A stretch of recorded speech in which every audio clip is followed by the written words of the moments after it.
Goblin Market, and Other Poems, by Christina Rossetti. Read by Elizabeth Klett.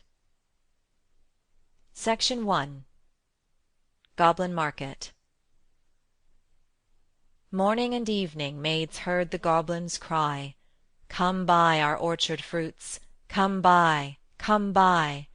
Apples and quinces, lemons and oranges, plump unpecked cherries, melons and raspberries, bloom-down-cheeked peaches, swart-headed mulberries, wild free-born cranberries, crab-apples, dewberries, pine-apples, blackberries, apricots, strawberries, all ripe together in summer weather. Morns that pass by, fair eves that fly, come buy, come buy. Our grapes fresh from the vine, pomegranates full and fine, dates and sharp bullaces, rare pears and greengages, damsons and bilberries, taste them and try, currants and gooseberries, bright fire-like barberries, figs to fill your mouth, citrons from the south, sweet to tongue and sound to eye, come buy, come buy. Evening by evening, among the brookside rushes, Laura bowed her head to hear, Lizzie veiled her blushes. Crouching close together in the cooling weather, with clasping arms and cautioning lips, with tingling cheeks and finger-tips. "Lie close," Laura said, pricking up her golden head. "We must not look at goblin men, we must not buy their fruits. Who knows upon what soil they fed their hungry, thirsty roots?" "Come buy," call the goblins hobbling down the glen. "Oh," cried Lizzie, "Laura, Laura, you should not peep at goblin men." Lizzie covered up her eyes, covered close lest they should look. Laura reared her glossy head, and whispered like the restless brook, "Look, Lizzie, look, Lizzie, down the glen tramp little men. One hauls a basket, one bears a plate, one lugs a golden dish of many pounds weight. How fair the vine must grow whose grapes are so luscious! How warm the wind must blow through the fruit bushes!" "No," said Lizzie, "no, no, no! Their offers should not charm us, their evil gifts would harm us." She thrust a dimpled finger in each ear, shut eyes and ran. Curious Laura chose to linger, wondering at each merchantman. One had a cat's face, one whisked a tail, one tramped at a rat's pace, one crawled like a snail, one like a wombat prowled obtuse and furry, one like a rattle tumbled hurry-scurry. She heard a voice like voice of doves cooing all together. They sounded kind and full of loves in the pleasant weather. Laura stretched her gleaming neck, like a rush-embedded swan, like a lily from the beck, like a moonlit poplar branch, like a vessel at the launch, when its last restraint is gone. Backwards up the mossy glen turned and trooped the goblin men, with their shrill repeated cry, "Come buy, come buy." When they reached where Laura was, they stood stock-still upon the moss, leering at each other, brother with queer brother, signalling each other, brother with sly brother. One set his basket down, one reared his plate, one began to weave a crown of tendrils, leaves, and rough nuts brown. Men sell not such in any town. One heaved the golden weight of dish and fruit to offer her. "Come buy, come buy," was still their cry. Laura stared but did not stir, longed but had no money. The whisk-tailed merchant bade her taste in tones as smooth as honey. The cat-faced purred, the rat-paced spoke a word of welcome, and the snail-paced even was heard. One parrot-voiced and jolly cried, "Pretty goblin," still for "pretty Polly." One whistled like a bird. But sweet-toothed Laura spoke in haste. "Good folk, I have no coin, to take were to purloin. I have no copper in my purse, I have no silver either, and all my gold is on the furze that shakes in windy weather above the rusty heather." "You have much gold upon your head," they answered all together. "Buy from us with a golden curl." She clipped a precious golden lock, she dropped a tear more rare than pearl, then sucked their fruit globes fair or red, sweeter than honey from the rock, stronger than man-rejoicing wine, clearer than water flowed that juice. She never tasted such before. How should it cloy with length of use? She sucked and sucked and sucked the more fruits which that unknown orchard bore. She sucked until her lips were sore, then flung the emptied rinds away, but gathered up one kernel stone, and knew not was it night or day, as she turned home alone. Lizzie met her at the gate, full of wise upbraidings. "Dear, you should not stay so late. Twilight is not good for maidens. Should not loiter in the glen, in the haunts of goblin men. Do you not remember Jeanie, how she met them in the moonlight, took their gifts both choice and many, ate their fruits and wore their flowers, plucked from bowers where summer ripens at all hours? But ever in the moonlight she pined and pined away, sought them by night and day, found them no more, but dwindled and grew grey, then fell with the first snow, while to this day no grass will grow where she lies low. I planted daisies there a year ago that never blow. You should not loiter so." "Nay, hush," said Laura. "Nay, hush, my sister. I ate and ate my fill, yet my mouth waters still. To–morrow night I will buy more," and kissed her. "Have done with sorrow. I'll bring you plums to–morrow, fresh on their mother twigs, cherries worth getting.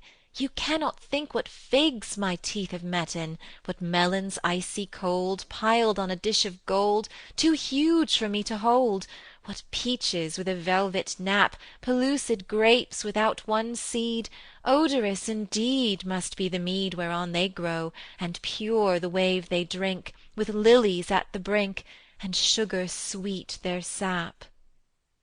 Golden head by golden head, like two pigeons in one nest, folded in each other's wings, they lay down in their curtained bed, like two blossoms on one stem, like two flakes of new–fallen snow, like two wands of ivory tipped with gold for awful kings.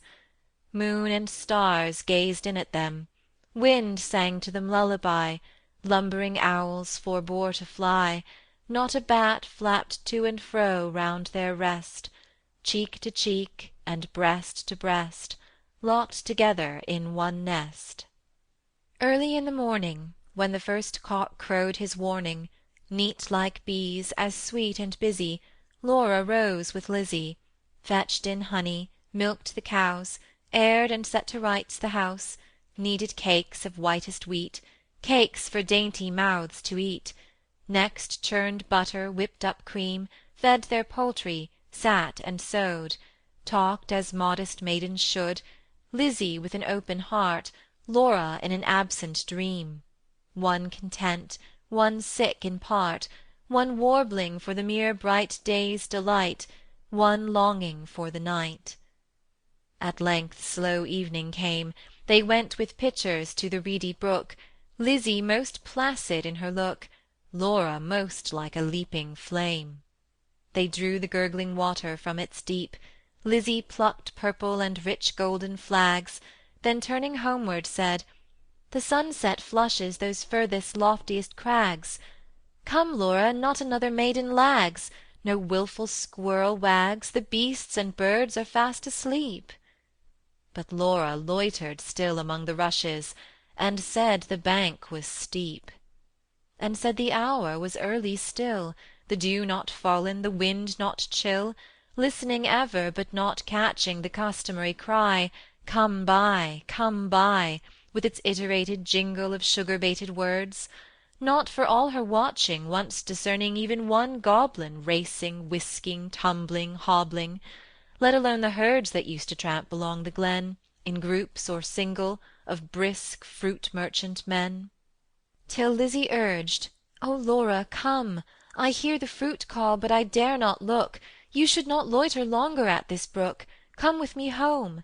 The stars rise, the moon bends her arc, each glow-worm winks her spark. Let us get home before the night grows dark, for clouds may gather, though this is summer weather, put out the lights and drench us through. Then if we lost our way, what should we do? Laura turned as cold as stone, to find her sister heard that cry alone, that goblin cry, "Come buy our fruits, come buy." Must she then buy no more such dainty fruit? Must she no more such succous pasture find, gone deaf and blind?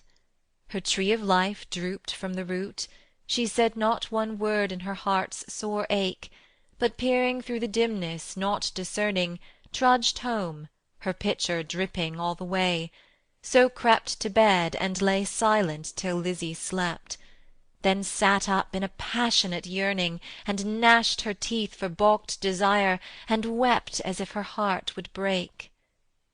Day after day, night after night, Laura kept watch in vain, in sullen silence of exceeding pain. She never caught again the goblin cry, "Come buy, come buy." She never spied the goblin men hawking their fruits along the glen.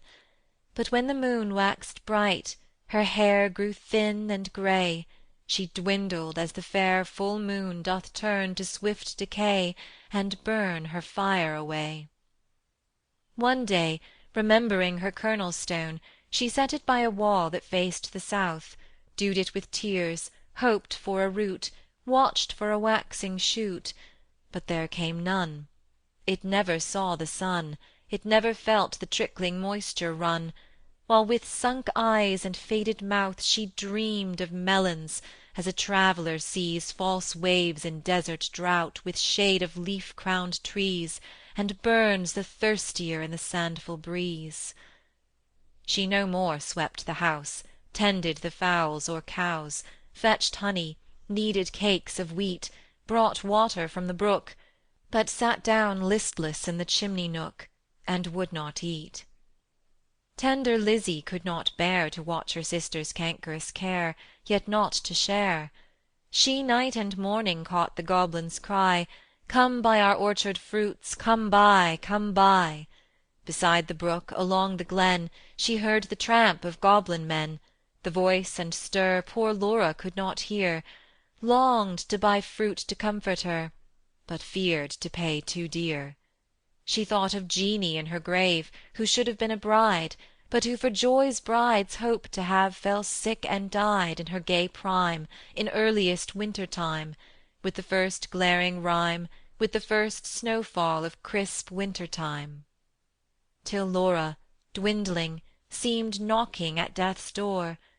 Then Lizzie weighed no more better and worse, but put a silver penny in her purse, kissed Laura, crossed the heath with clumps of furze at twilight, halted by the brook, and for the first time in her life began to listen and look. Laughed every goblin when they spied her peeping, came towards her hobbling, flying, running, leaping, puffing and blowing, chuckling, clapping, crowing, clucking and gobbling, mopping and mowing, full of airs and graces, pulling wry faces, demure grimaces, cat-like and rat-like, rattle and wombat-like, snail-paced in a hurry, parrot-voiced and whistler, helter-skelter, hurry-scurry, chattering like magpies, fluttering like pigeons, gliding like fishes, hugged her and kissed her, squeezed and caressed her, stretched up their dishes, panniers and plates. Look at our apples, russet and dun, bob at our cherries, bite at our peaches, citrons and dates, grapes for the asking, pears red with basking out in the sun, plums on their twigs, pluck them and suck them, pomegranates, figs. "Good folk," said Lizzie, mindful of Jeanie, "give me much and many," held out her apron, tossed them her penny. "Nay, take a seat with us, honour and eat with us," they answered grinning. "Our feast is yet beginning, night yet is early, warm and dew-pearly, wakeful and starry, Such fruits as these no man can carry, half their bloom would fly, half their dew would dry, half their flavour would pass by. Sit down and feast with us, be welcome guest with us, cheer you and rest with us." "Thank you," said Lizzie, "but one waits at home alone for me. So without further parleying, if you will not sell me any of your fruits, though much and many, give me back my silver penny I tossed you for a fee." They began to scratch their pates, no longer wagging, purring, but visibly demurring, grunting and snarling. One called her proud, cross-grained, uncivil, their tones waxed loud, their looks were evil. Lashing their tails, they trod and hustled her, elbowed and jostled her, clawed with their nails, barking, mewing, hissing, mocking, tore her gown and soiled her stocking, twitched her hair out by the roots, stamped upon her tender feet, held her hands and squeezed their fruits against her mouth to make her eat. White and golden Lizzie stood, like a lily in a flood, like a rock of blue-veined stone lashed by tides obstreperously, like a beacon left alone in a hoary roaring sea, sending up a golden fire, like a fruit-crowned orange-tree, white with blossoms honey-sweet, sore beset by wasp and bee, like a royal virgin town topped with gilded dome and spire, close beleaguered by a fleet mad to tug her standard down. One may lead a horse to water, 20 cannot make him drink. Though the goblins cuffed and caught her, coaxed and fought her, bullied and besought her, scratched her, pinched her, black as ink, kicked and knocked her, mauled and mocked her, Lizzie uttered not a word, would not open lip from lip, lest they should cram a mouthful in, but laughed in heart to feel the drip of juice that syruped all her face, and lodged in dimples of her chin, and streaked her neck which quaked like curd. At last the evil people, worn out by her resistance, flung back her penny, kicked their fruit along whichever road they took, not leaving root or stone or shoot. Some writhed into the ground, some dived into the brook with ring and ripple, some scudded on the gale without a sound, some vanished in the distance. In a smart ache tingle, Lizzie went her way. She knew not was it night or day, sprang up the bank, tore through the furze, threaded copse and dingle, and heard her penny jingle bouncing in her purse. Its bounce was music to her ear. She ran and ran, as if she feared some goblin man dogged her with gibe or curse, or something worse. But not one goblin scurried after, nor was she pricked by fear. The kind heart made her windy paced that urged her home quite out of breath with haste and inward laughter. She cried, "Laura," up the garden, "did you miss me? Come and kiss me. Never mind my bruises. Hug me, kiss me, suck my juices squeezed from goblin fruits for you, goblin pulp and goblin dew.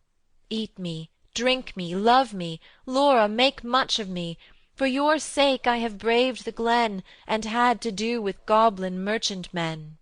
Laura started from her chair, flung her arms up in the air, clutched her hair. "Lizzie, Lizzie, have you tasted for my sake the fruit forbidden?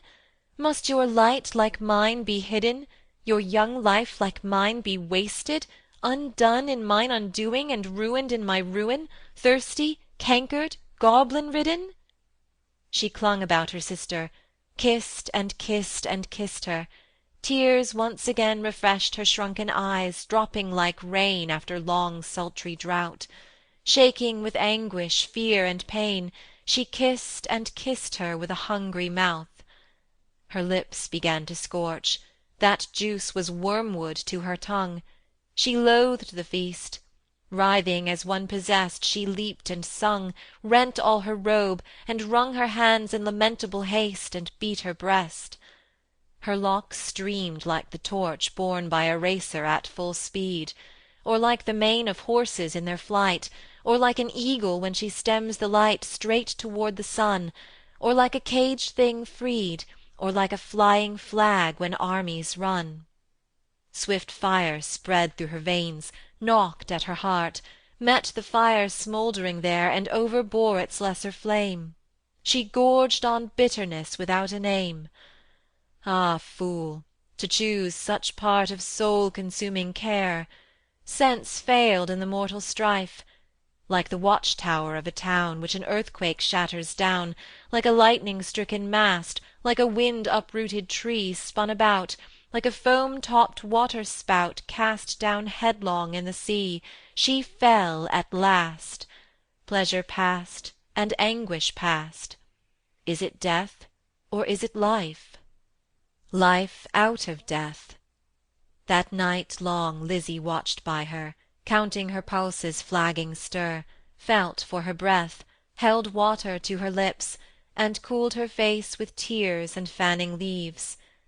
But when the first birds chirped about their eaves, and early reapers plodded to the place of golden sheaves, and dew-wet grass bowed in the morning wind so brisk to pass, and new buds with new day opened of cup-like lilies on the stream, Laura awoke as from a dream, laughed in the innocent old way, hugged Lizzie but not twice or thrice, her gleaming locks showed not one thread of grey, her breath was sweet as May, and light danced in her eyes.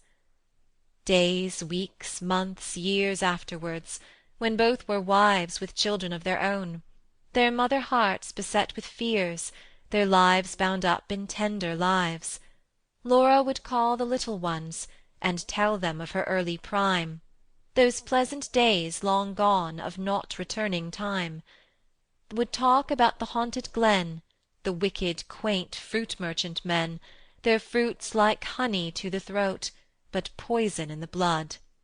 Men sell not such in any town.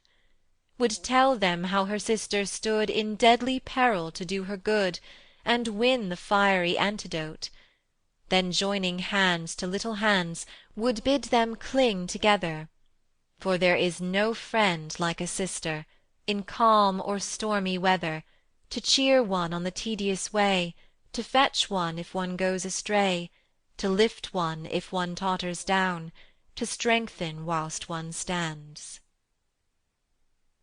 End of Section 1. Section 2. In the Round Tower at Johnsey, June 8th, 1857. 100, 1,000 to 1. Even so. Not a hope in the world remained.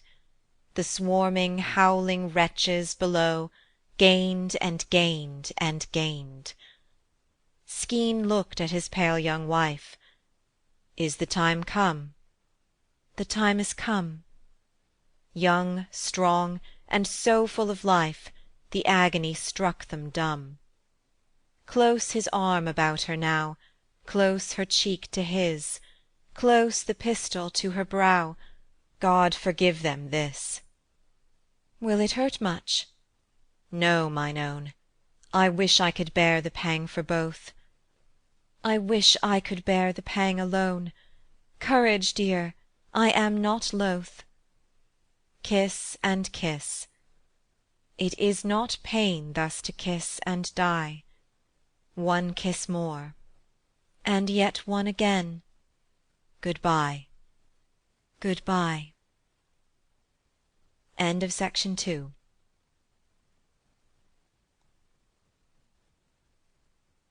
Section 3. Dreamland.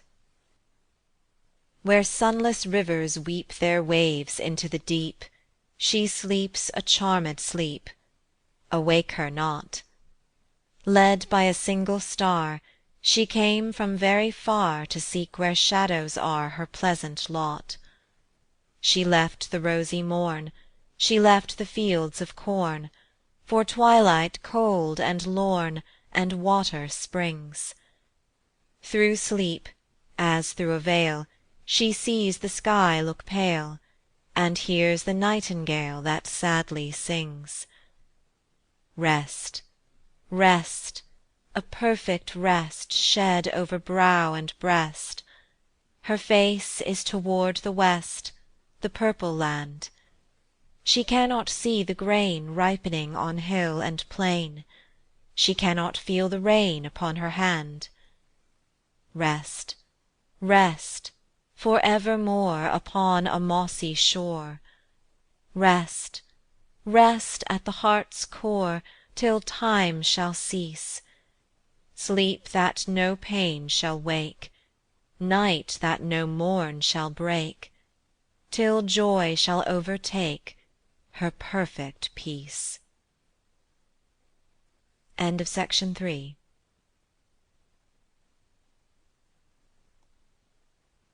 Section 4. At Home. When I was dead, my spirit turned to seek the much-frequented house. I passed the door, and saw my friends feasting beneath green orange boughs. From hand to hand they pushed the wine, they sucked the pulp of plum and peach, they sang, they jested, and they laughed, for each was loved of each. I listened to their honest chat. Said one, "To-morrow we shall be plod along the featureless sands, and coasting miles and miles of sea." Said one, "Before the turn of tide we will achieve the eyrie seat." Said one, "To-morrow shall be like to-day, but much more sweet." "To-morrow," said they, strong with hope, and dwelt upon the pleasant way, "To-morrow," cried they, one and all, while no one spoke of yesterday. Their life stood full at blessed noon, I, only I, had passed away. To-morrow and to-day, they cried, I was of yesterday. I shivered comfortless, but cast no chill across the tablecloth. I, all forgotten, shivered, sad to stay, and yet to part how loth. I passed from the familiar room, I who from love had passed away, like the remembrance of a guest that tarrieth but a day. End of Section 4.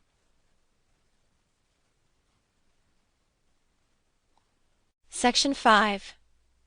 From Sunset to Starrise. Go from me, summer friends, and tarry not. I am no summer friend, but wintry cold, a silly sheep benighted from the fold, a sluggard with a thorn-choked garden plot. Take counsel, sever from my lot your lot, dwell in your pleasant places, hoard your gold, lest you with me should shiver on the wold, athirst and hungering on a barren spot. For I have hedged me with a thorny hedge, I live alone, I look to die alone. Yet sometimes when a wind sighs through the sedge, ghosts of my buried years and friends come back, my heart goes sighing after swallows flown, on sometime summer's unreturning track.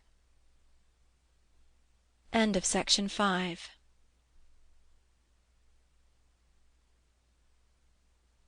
Section 6. Love from the North. I had a love in soft Southland, beloved through April far in May. He waited on my lightest breath, and never dared to say me nay. He saddened if my cheer was sad, but gay he grew if I was gay. We never differed on a hair, my yes his yes, my nay his nay. The wedding hour was come, the aisles were flushed with sun and flowers that day. I pacing balanced in my thoughts, it's quite too late to think of nay. My bridegroom answered in his turn, myself had almost answered yea, when through the flashing nave I heard a struggle and resounding nay. Bridemaids and bridegroom shrank in fear, but I stood high who stood at bay. And if I answer yea, fair sir, What man art thou to bar with nay? He was a strong man from the north, light-locked, with eyes of dangerous grey. Put yea by for another time, in which I will not say thee nay. He took me in his strong white arms, he bore me on his horse away, o'er crag, morass, and hairbreadth pass, but never asked me yea or nay. He made me fast with book and bell, with links of love he makes me stay, till now I've neither heart nor power, nor will nor wish, to say him nay.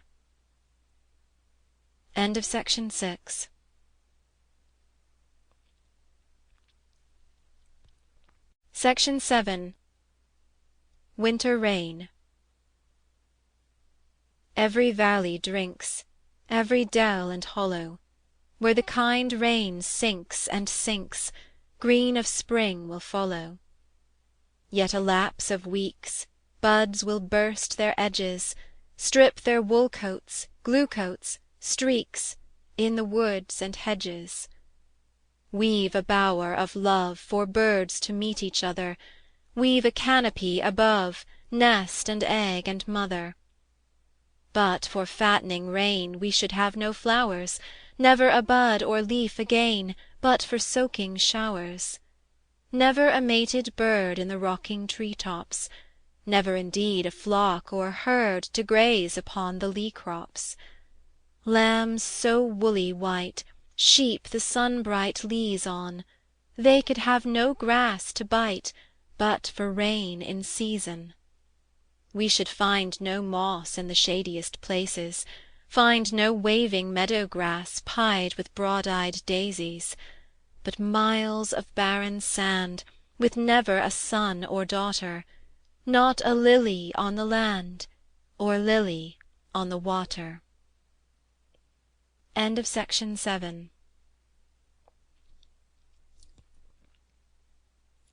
Section 8. A dirge. Why were you born when the snow was falling?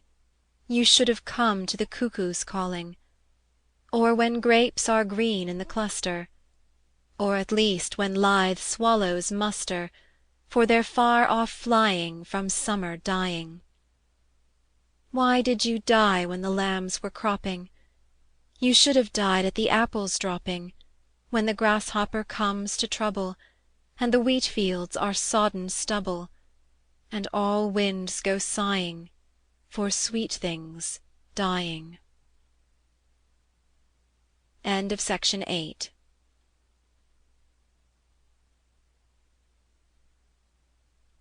Section 9. Confluence. As rivers seek the sea, much more deep than they, so my soul seeks thee, far away. As running rivers moan, on their course alone, so I moan, left alone. As the delicate rose to the sun's sweet strength doth herself unclose, breadth and length, so spreads my heart to thee, unveiled utterly, I to thee utterly. As morning dew exhales, sunwards pure and free, so my spirit fails after thee. As dew leaves not a trace on the green earth's face, I no trace on thy face. Its goal the river knows, dewdrops find a way, sunlight cheers the rose in her day. Shall I, lone sorrow past, find thee at the last? Sorrow past, thee at last. Section 9.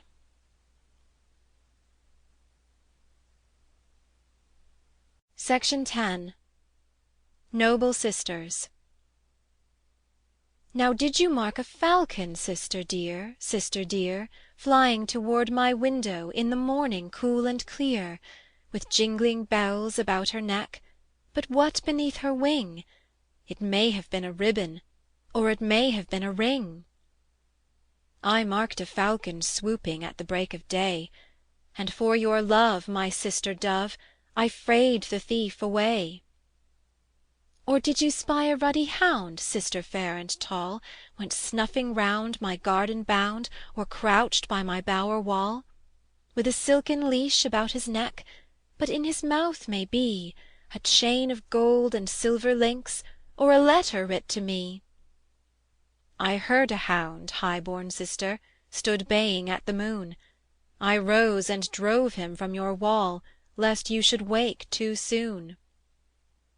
Or did you meet a pretty page sat swinging on the gate, Sat whistling, whistling like a bird, or maybe slept too late, With eaglets broidered on his cap, and eaglets on his glove? If you had turned his pockets out, you had found some pledge of love. I met him at this daybreak, scarce the east was red: Lest the creaking gate should anger you, I packed him home to bed. O patient sister, did you see a young man tall and strong, Swift-footed to uphold the right and to uproot the wrong, Come home across the desolate sea to woo me for his wife?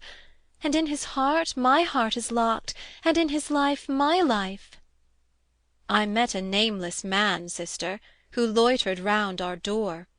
I said, her husband loves her much, and yet she loves him more. Fie, sister, fie, a wicked lie, a lie, a wicked lie! I have none other love but him, nor will have till I die. And you have turned him from our door, and stabbed him with a lie. I will go seek him through the world, in sorrow till I die. Go seek in sorrow, sister, and find in sorrow too. If thus you shame our father's name, my curse go forth with you. End of Section 10.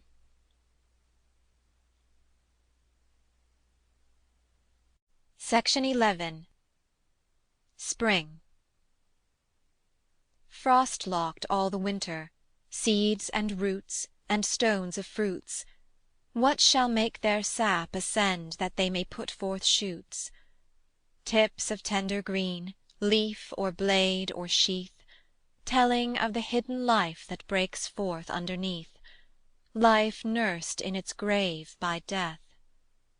Blows the thaw-wind pleasantly, drips the soaking rain, by fits looks down the waking sun, young grass springs on the plain, young leaves clothe early hedgerow trees, seeds and roots and stones of fruits, swollen with sap, put forth their shoots. Curled-headed ferns sprout in the lane, birds sing and pair again. There is no time like spring, when life's alive in everything, before new nestlings sing, before cleft swallows speed their journey back along the trackless track. God guides their wing. He spreads their table that they nothing lack, before the daisy grows a common flower, before the sun has power to scorch the world up in his noontide hour. There is no time like spring that passes by. There is no life like spring life born to die, piercing the sod, clothing the uncouth clod, hatched in the nest, fledged on the windy bough, strong on the wing. There is no time like spring that passes by, now newly born, and now hastening to die. End of Section 11.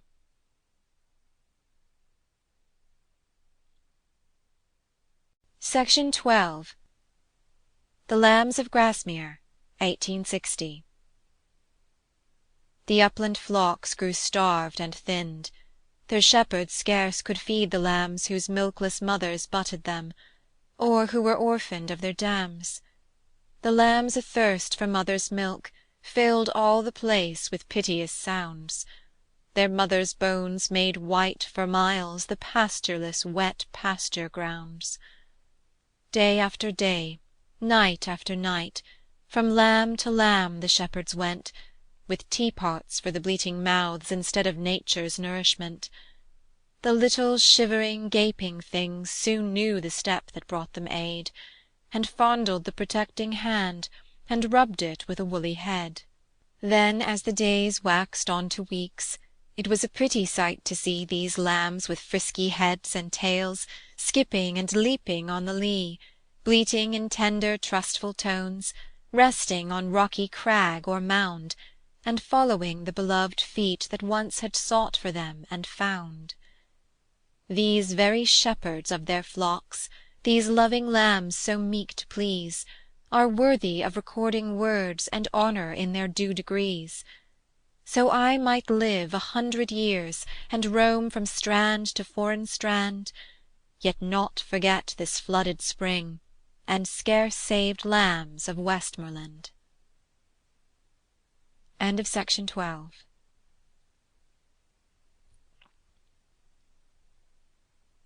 Section 13. A Birthday. My heart is like a singing bird, whose nest is in a watered shoot. My heart is like an apple tree, whose boughs are bent with thick-set fruit. My heart is like a rainbow shell that paddles in a halcyon sea. My heart is gladder than all these, because my love is come to me. Raise me a dais of silk and down, hang it with vair and purple dyes, carve it in doves and pomegranates, and peacocks with 100 eyes. Work it in gold and silver grapes, in leaves and silver fleur-de-lis, because the birthday of my life is come, my love is come to me. End of section 13.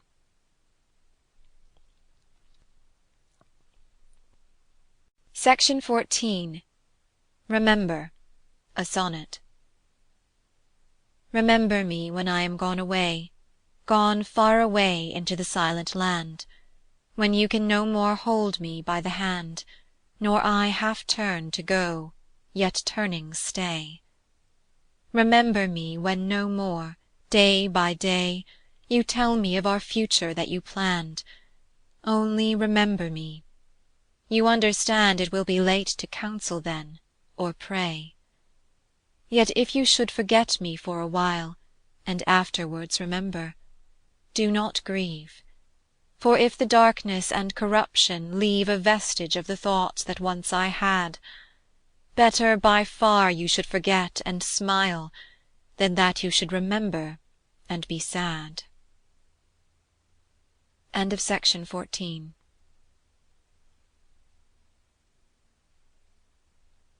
Section 15. After Death. A Sonnet. The curtains were half drawn, the floor was swept, and strewn with rushes. Rosemary and may lay thick upon the bed on which I lay, where through the lattice ivy shadows crept. He leaned above me, thinking that I slept, and could not hear him. But I heard him say, "Poor child, poor child." And as he turned away came a deep silence, and I knew he wept. He did not touch the shroud, or raise the fold that hid my face, or take my hand in his, or ruffle the smooth pillows for my head. He did not love me living, but once dead he pitied me. And very sweet it is to know he still is warm, though I am cold. End of section 15.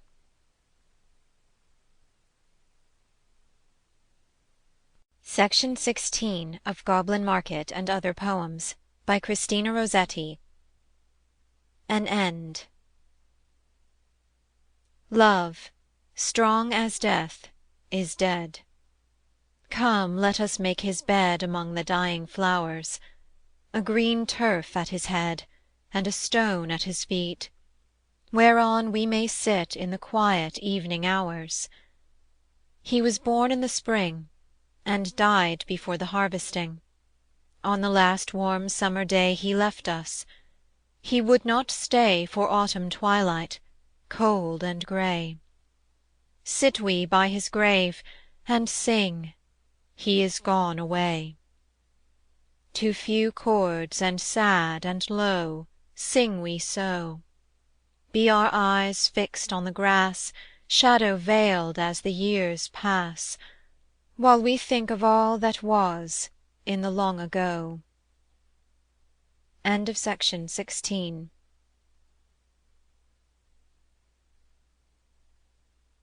Section 17 of Goblin Market and Other Poems, by Christina Rossetti.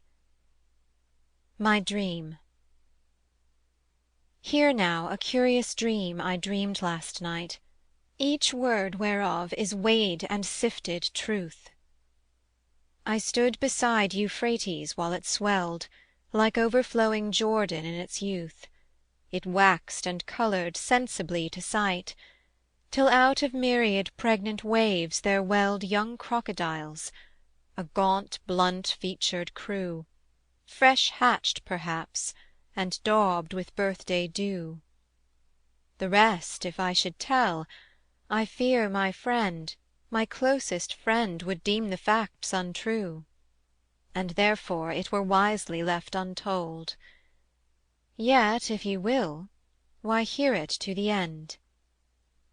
Each crocodile was girt with massive gold and polished stones, that with their wearers grew. But one there was who waxed beyond the rest, wore kinglier girdle and a kingly crown, whilst crowns and orbs and sceptres starred his breast. All gleamed compact and green with scale on scale, but special burnishment adorned his mail, and special terror weighed upon his frown. His punier brethren quaked before his tail, broad as a rafter, potent as a flail. So he grew lord and master of his kin, but who shall tell the tale of all their woes? An execrable appetite arose, he battened on them, crunched and sucked them in. He knew no law, he feared no binding law, but ground them with inexorable jaw. The luscious fat distilled upon his chin, exuded from his nostrils and his eyes, while still like hungry death he fed his maw, till every minor crocodile being dead, and buried too, himself gorged to the full, he slept with breath oppressed and unstrung claw. O marvel passing strange which next I saw! In sleep he dwindled to the common size, and all the empire faded from his coat. Then from far off a winged vessel came, swift as a swallow, subtle as a flame. I know not what it bore of freight or host, but white it was as an avenging ghost. It levelled strong Euphrates in its course, supreme yet weightless as an idle mote, it seemed to tame the waters without force, till not a murmur swelled or billow beat. Lo, as the purple shadow swept the sands, the prudent crocodile rose on his feet, and shed appropriate tears, and wrung his hands. What can it mean? You ask. I answer not for meaning, but myself must echo, what? And tell it as I saw it on the spot.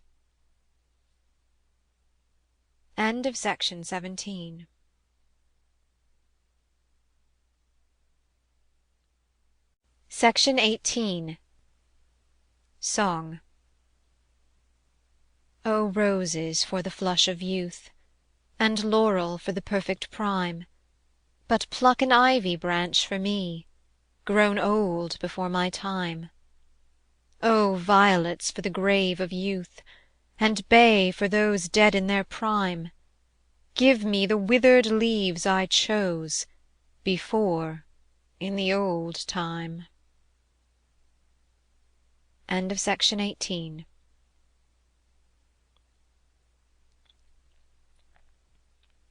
Section 19. The Hour and the Ghost. Bride.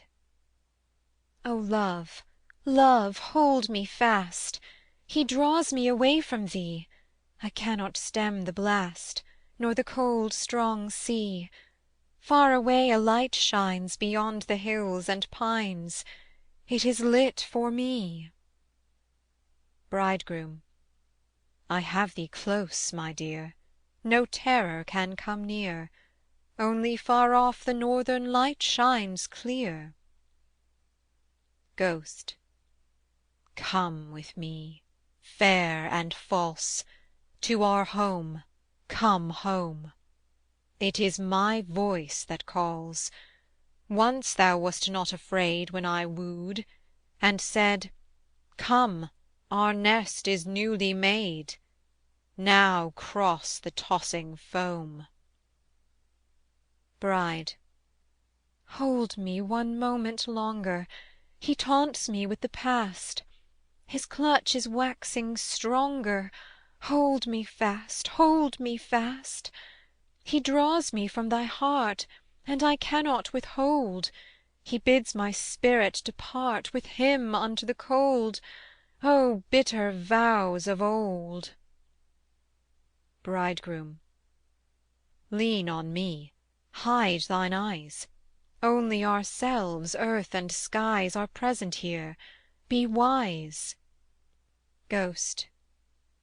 Lean on me, come away, I will guide and steady. Come, for I will not stay, come, for house and bed are ready. Ah, sure bed and house, for better and worse, for life and death, goal won with shortened breath. Come, crown our vows. Bride. One moment, one more word, while my heart beats still, while my breath is stirred by my fainting will. O friend, forsake me not, forget not as I forgot, but keep thy heart for me, keep thy faith true and bright. Through the lone cold winter night, perhaps I may come to thee. Bridegroom. Nay, peace, my darling, peace. Let these dreams and terrors cease. Who spoke of death or change or aught but ease? Ghost. O fair frail sin! O poor harvest gathered in! Thou shalt visit him again to watch his heart grow cold, to know the gnawing pain I knew of old, to see one much more fair fill up the vacant chair, fill his heart, his children bear, while thou and I together in the outcast weather toss and howl and spin. End of Section 19.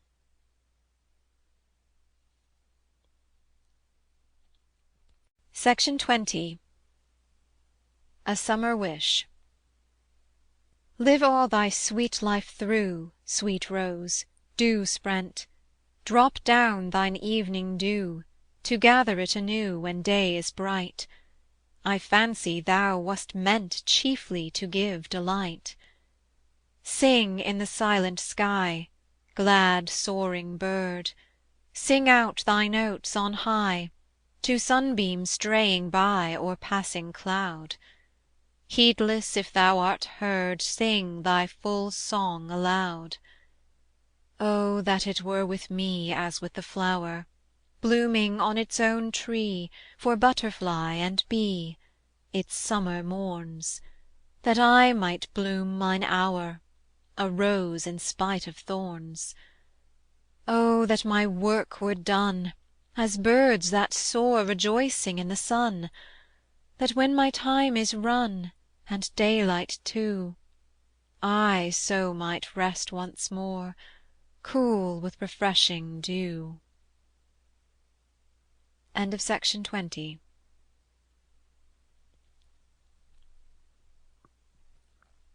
Section 21 of Goblin Market and Other Poems, by Christina Rossetti. An Apple Gathering.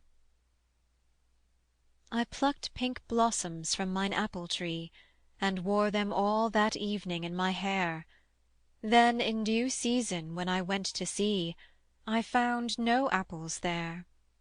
With dangling basket all along the grass, As I had come, I went the self-same track. My neighbours mocked me while they saw me pass, So empty-handed back. Lilian and Lilius smiled in trudging by, Their heaped-up basket teased me like a jeer. Sweet-voiced they sang beneath the sunset sky, Their mother's home was near. Plump Gertrude passed me with her basket full, A stronger hand than hers helped it along. A voice talked with her through the shadows cool, More sweet to me than song. Ah, Willie, Willie, was my love Less worth than apples with their green leaves piled above? I counted rosiest apples on the earth Of far less worth than love. So once it was with me you stooped to talk, Laughing and listening in this very lane. To think that by this way we used to walk, We shall not walk again. I let my neighbours pass me, ones and twos and groups. The latest said the night grew chill, and hastened. But I loitered: while the dews fell fast, I loitered still.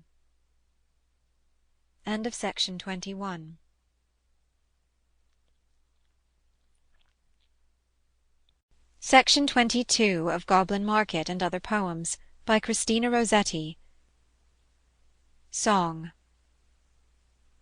2 doves upon the selfsame branch, 2 lilies on a single stem, 2 butterflies upon one flower, O happy they who look on them! Who look upon them hand in hand, Flushed in the rosy summer light, Who look upon them hand in hand, And never give a thought to night.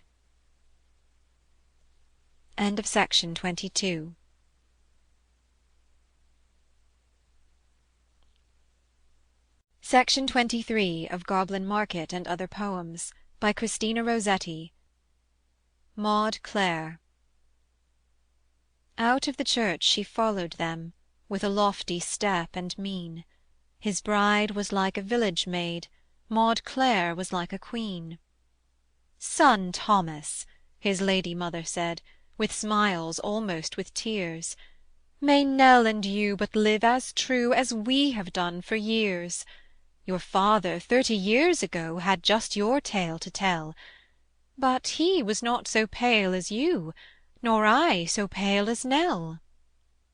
My lord was pale with inward strife, And Nell was pale with pride: My lord gazed long on pale Maud Clare, Or ever he kissed the bride. "Lo, I have brought my gift, my lord, Have brought my gift," she said, "To bless the hearth, to bless the board, To bless the marriage bed. Here's my half of the golden chain You wore about your neck, That day we waded ankle deep For lilies in the beck. Here's my half of the faded leaves We plucked from budding bough: With feet amongst the lily leaves The lilies are budding now." He strove to match her scorn with scorn, He faltered in his place: "Lady," he said, "Maud Clare," he said, "Maud Clare," and hid his face. She turned to Nell: "My Lady Nell, I have a gift for you: Though, were it fruit, the bloom were gone, Or were it flowers, the dew. Take my share of a fickle heart, Mine of a paltry love: Take it or leave it as you will, I wash my hands thereof."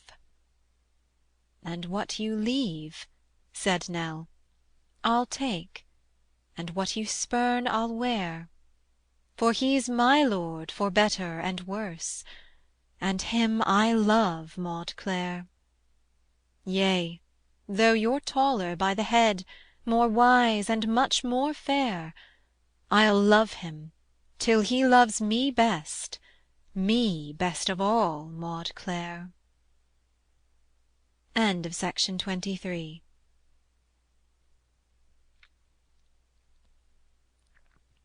Section 24 of Goblin Market and Other Poems, by Christina Rossetti. Echo. Come to me in the silence of the night, come in the speaking silence of a dream, come with soft rounded cheeks and eyes as bright as sunlight on a stream. Come back in tears, O memory, hope, love of finished years. O dream, how sweet, too bitter sweet, whose wakening should have been in Paradise, where souls brimful of love abide and meet, where thirsting longing eyes watch the slow door, that opening, letting in, lets out no more. Yet come to me in dreams, that I may live my very life again, though cold in death. Come back to me in dreams, that I may give pulse for pulse, breath for breath. Speak low, lean low, as long ago, my love, how long ago. End of Section 24.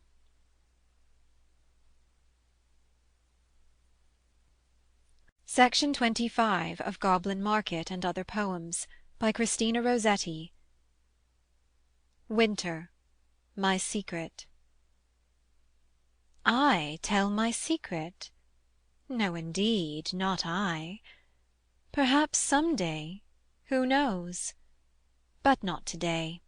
It froze and blows and snows, and you're too curious. Fie! You want to hear it? Well, only my secret's mine, and I won't tell. Or after all, perhaps there's none. Suppose there is no secret after all, but only just my fun. To-day's a nipping day, a biting day, in which one wants a shawl, a veil, a cloak, and other wraps. I cannot ope to every one who taps, and lets the draughts come whistling through my hall, come bounding and surrounding me, come buffeting, astounding me, nipping and clipping through my wraps and all. I wear my mask for warmth. Who ever shows his nose to Russian snows, to be pecked at by every wind that blows? You would not peck. I thank you for good-will. Believe, but leave that truth untested still.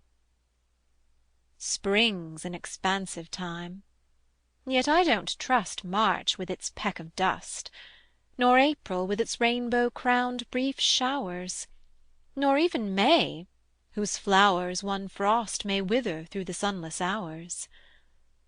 Perhaps some languid summer day, when drowsy birds sing less and less, and golden fruit is ripening to excess, if there's not too much sun, nor too much cloud, and the warm wind is neither still nor loud, perhaps my secret I may say, or you may guess. End of Section 25.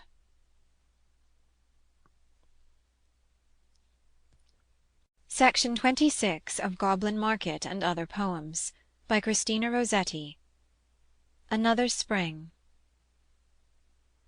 If I might see another spring, I'd not plant summer flowers and wait.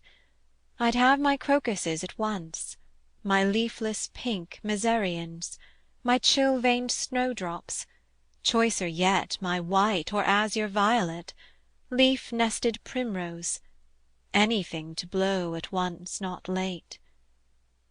If I might see another spring, I'd listen to the daylight birds that build their nests and pair and sing, nor wait for mateless nightingale. I'd listen to the lusty herds, the ewes with lambs as white as snow. I'd find out music in the hail and all the winds that blow. If I might see another spring, O stinging comment on my past, that all my past results in if I might see another spring, I'd laugh to-day. To-day is brief, I would not wait for anything. I'd use to-day that cannot last, be glad to-day, and sing.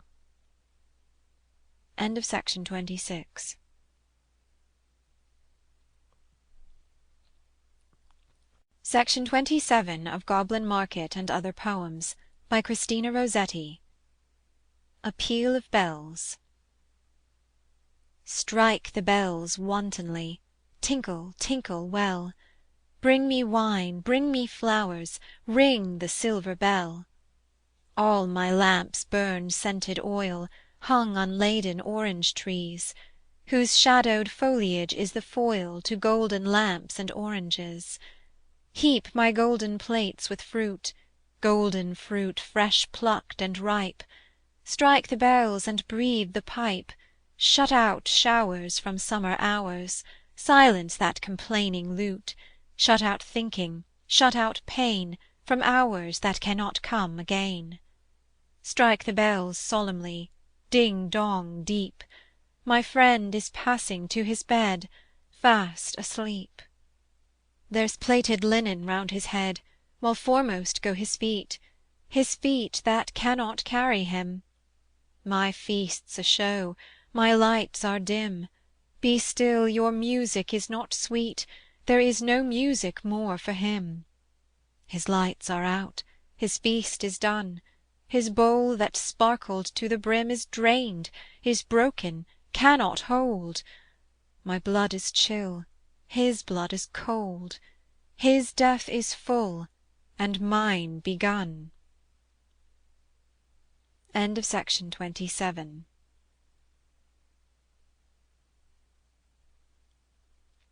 Section 28 of Goblin Market and Other Poems, by Christina Rossetti.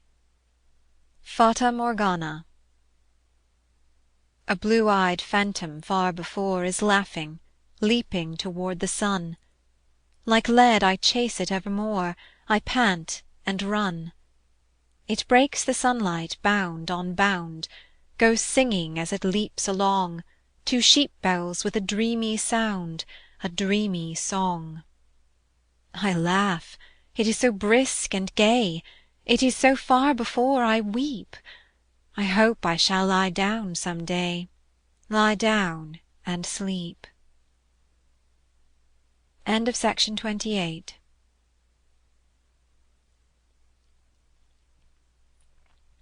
Section 29 of Goblin Market and Other Poems, by Christina Rossetti.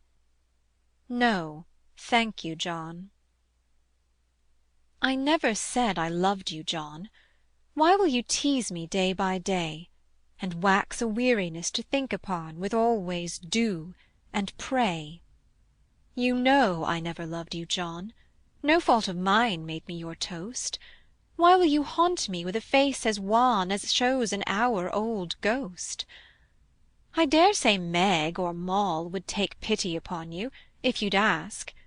And pray don't remain single for my sake, who can't perform that task. I have no heart. Perhaps I have not. But then you're mad to take offence that I don't give you what I have not got. Use your own common sense. Let bygones be bygones. Don't call me false, who owed naught to be true. I'd rather answer no to 50 Johns than answer yes to you. Let's mar our pleasant days no more. Song-birds of passage, days of youth, catch at to-day, forget the days before. I'll wink at your untruth. Let us strike hands as hearty friends, no more, no less. And friendship's good, only don't keep in view ulterior ends and points not understood in open treaty. Rise above quibbles and shuffling off and on. Here's friendship for you if you like, but love, no, thank you, John. Section 29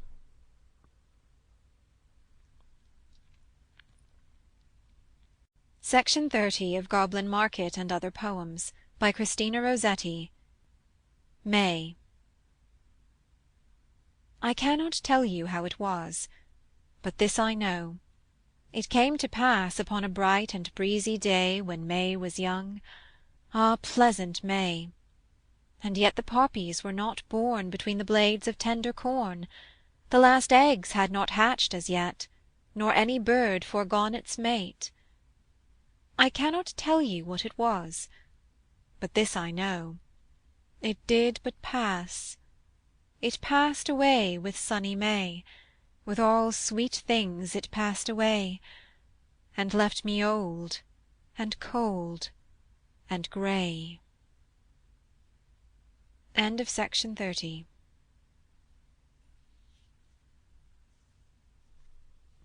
Section 31 of Goblin Market and Other Poems, by Christina Rossetti. A Pause of Thought. I looked for that which is not, nor can be, and hope deferred made my heart sick in truth. But years must pass before a hope of youth is resigned utterly. I watched and waited with a steadfast will, and though the object seemed to flee away that I so longed for, ever day by day I watched and waited still. Sometimes I said, "This thing shall be no more, my expectation wearies and shall cease. I will resign it now and be at peace," yet never gave it o'er. Sometimes I said, "It is an empty name I long for. To a name why should I give the peace of all the days I have to live?"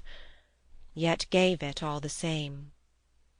Alas, thou foolish one, alike unfit for healthy joy and salutary pain! Thou knowest the chase useless, and again turnest to follow it.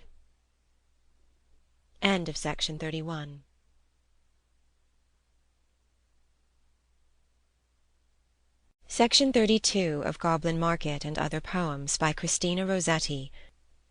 Twilight Calm. O pleasant eventide! Clouds on the western side Grow grey and greyer, hiding the warm sun. The bees and birds, their happy labours done, Seek their close nests and bide. Screened in the leafy wood The stock–doves sit and brood. The very squirrel leaps from bough to bough, But lazily, pauses, and settles now Where once he stored his food. One by one the flowers close, Lily and dewy rose Shutting their tender petals from the moon.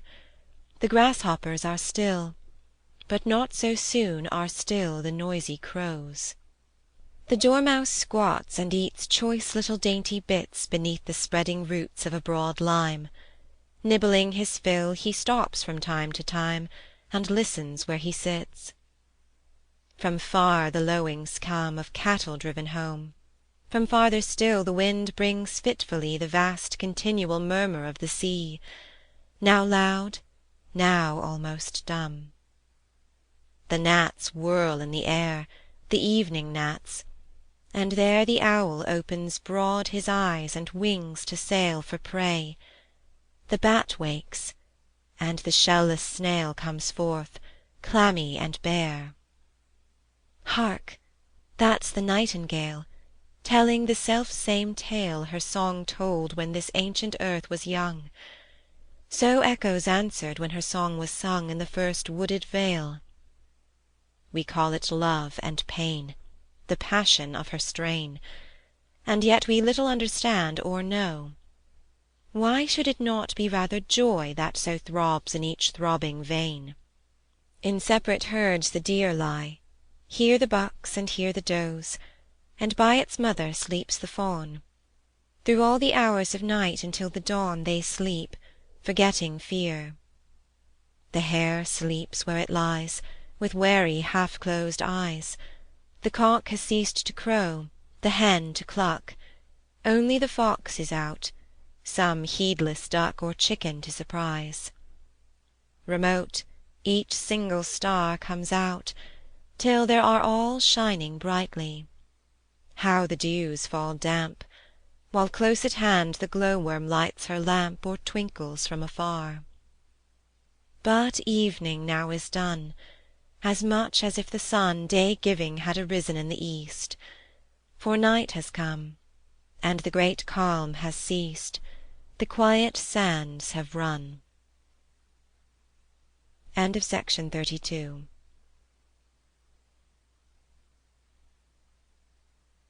Section 33 of Goblin Market and Other Poems, by Christina Rossetti. Wife to Husband. Pardon the faults in me, for the love of years ago. Good-bye. I must drift across the sea, I must sink into the snow, I must die. You can bask in this sun, you can drink wine and eat. Good-bye. I must gird myself and run, though with unready feet. I must die. Blank sea to sail upon, cold bed to sleep in. Good-bye. While you clasp I must be gone, for all your weeping. I must die. A kiss for one friend, and a word for two. Good-bye. A lock that you must send, a kindness you must do. I must die. Not a word for you, not a lock or kiss. Good-bye. We, one, must part in two. Verily death is this, I must die. End of section 33.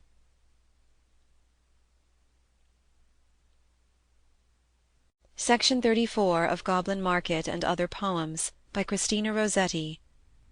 3 Seasons. A cup for hope, she said. In springtime, ere the bloom was old, the crimson wine was poor and cold by her mouth's richer red. A cup for love. How low, how soft the words, and all the while her blush was rippling with a smile like summer after snow. A cup for memory. Cold cup that one must drain alone, while autumn winds are up and moan across the barren sea. Hope, memory, love.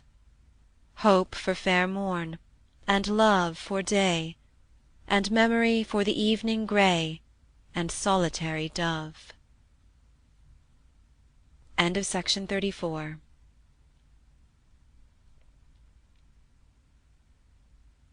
Section 35 of Goblin Market and Other Poems, by Christina Rossetti. Mirage. The hope I dreamed of was a dream, was but a dream. And now I wake exceeding comfortless, and worn and old, for a dream's sake. I hang my harp upon a tree, a weeping willow in a lake. I hang my silenced harp there, wrung and snapped for a dream's sake. Lie still, my breaking heart. My silent heart, lie still and break. Life and the world and mine own self are changed for a dream's sake. End of section 35.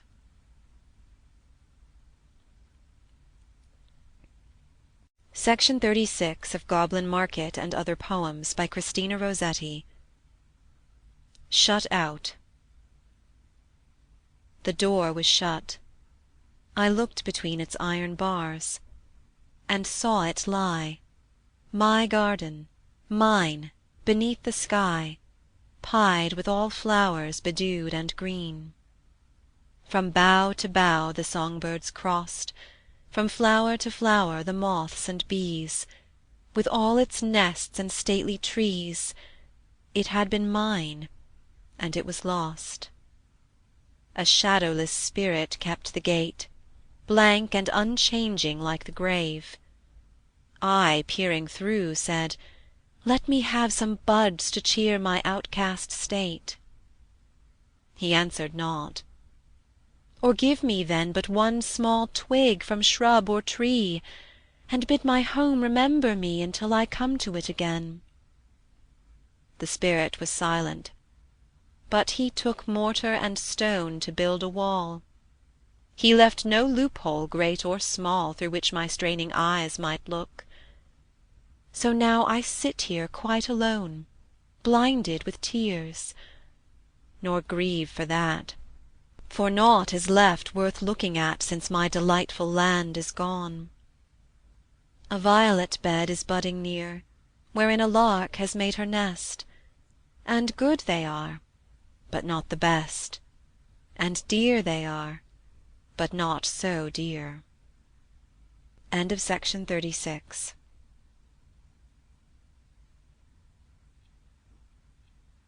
Section 37 of Goblin Market and Other Poems, by Christina Rossetti. Sound sleep. Some are laughing, some are weeping. She is sleeping, only sleeping. Round her rest wild flowers are creeping. There the wind is heaping, heaping sweetest sweets of summer's keeping, by the cornfields ripe for reaping. There are lilies, and there blushes the deep rose, and there the thrushes sing till latest sunlight flushes in the west. A fresh wind brushes through the leaves while evening hushes. There by day the lark is singing, and the grass and weeds are springing. There by night the bat is winging, there forever winds are bringing far off chimes of church bells ringing.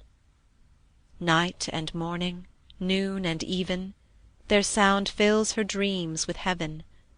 The long strife at length is striven, till her grave bands shall be riven. Such is the good portion given to her soul at rest and shriven.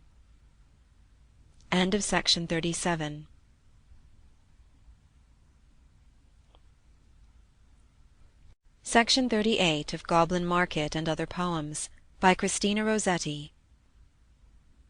Song.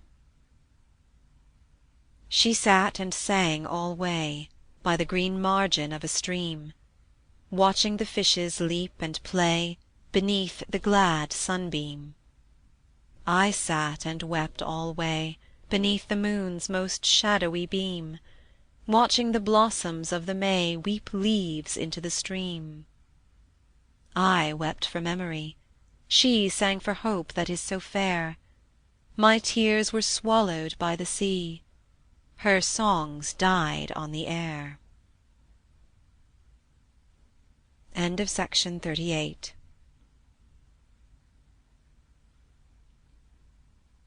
Section 39 of Goblin Market and Other Poems, by Christina Rossetti. Song. When I am dead, my dearest, sing no sad songs for me. Plant thou no roses at my head, nor shady cypress tree. Be the green grass above me, with showers and dewdrops wet. And if thou wilt, remember; and if thou wilt, forget. I shall not see the shadows, I shall not feel the rain, I shall not hear the nightingale sing on as if in pain. And dreaming through the twilight that doth not rise nor set, haply I may remember, and haply may forget. Section 39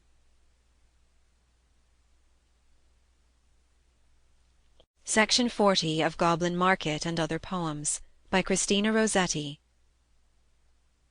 Dead before Death, a Sonnet. Ah, changed and cold, how changed and very cold, with stiffened smiling lips and cold calm eyes, changed yet the same, much knowing, little wise. This was the promise of the days of old, grown hard and stubborn in the ancient mould, grown rigid in the sham of lifelong lies. We hoped for better things as years would rise, but it is over as a tale once told. All fallen the blossom that no fruitage bore, all lost the present and the future time, all lost, the lapse that went before, so lost till death shut to the opened door, so lost from chime to everlasting chime, so cold and lost for ever, evermore.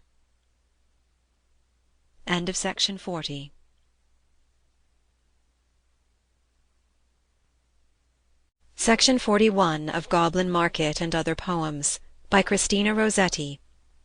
Bitter for Sweet. Summer is gone with all its roses, its sun and perfumes and sweet flowers, its warm air and refreshing showers, and even autumn closes. Yea, autumn's chilly self is going, and winter comes, which is yet colder. Each day the hoar-frost waxes bolder, and the last buds cease blowing.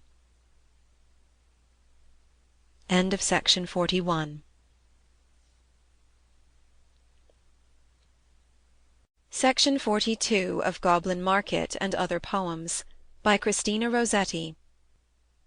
The Master is come and calleth for thee. Who calleth? Thy Father calleth. Run, O daughter, to wait on him. He who chasteneth but for a season, trims thy lamp that it burn not dim. Who calleth? Thy Master calleth. Sit, disciple, and learn of him.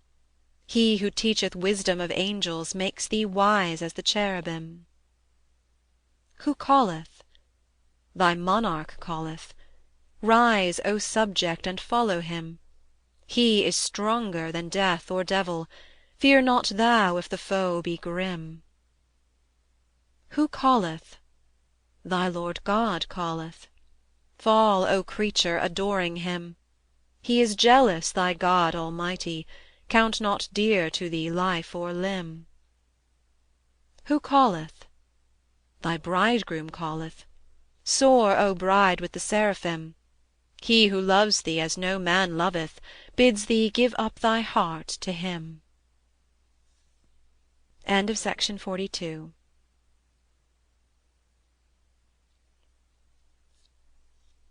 Section 43 of Goblin Market and Other Poems, by Christina Rossetti. Rest. A Sonnet.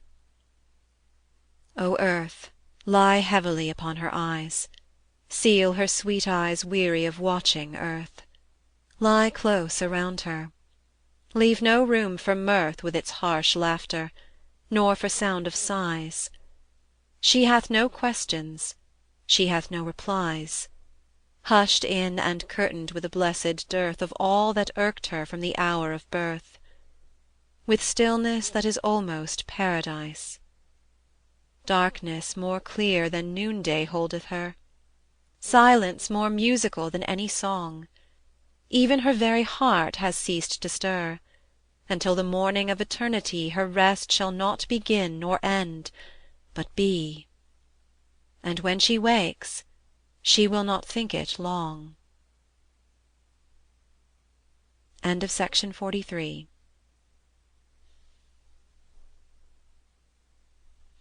Section 44 of Goblin Market and Other Poems, by Christina Rossetti. The First Spring Day. I wonder if the sap is stirring yet, if wintry birds are dreaming of a mate, if frozen snowdrops feel as yet the sun, and crocus fires are kindling one by one. Sing, robin, sing! I still am sore in doubt concerning spring. I wonder if the spring tide of this year will bring another spring both lost and dear, if heart and spirit will find out their spring, or if the world alone will bud and sing. Sing, hope, to me, sweet notes, my hope, soft notes for memory.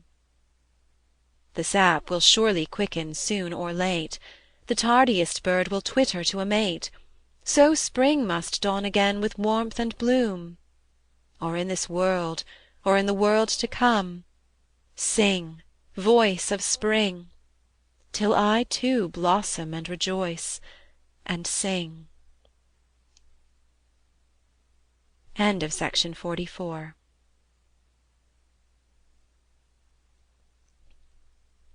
Section 45 of Goblin Market and Other Poems, by Christina Rossetti. THE CONVENT THRESHOLD.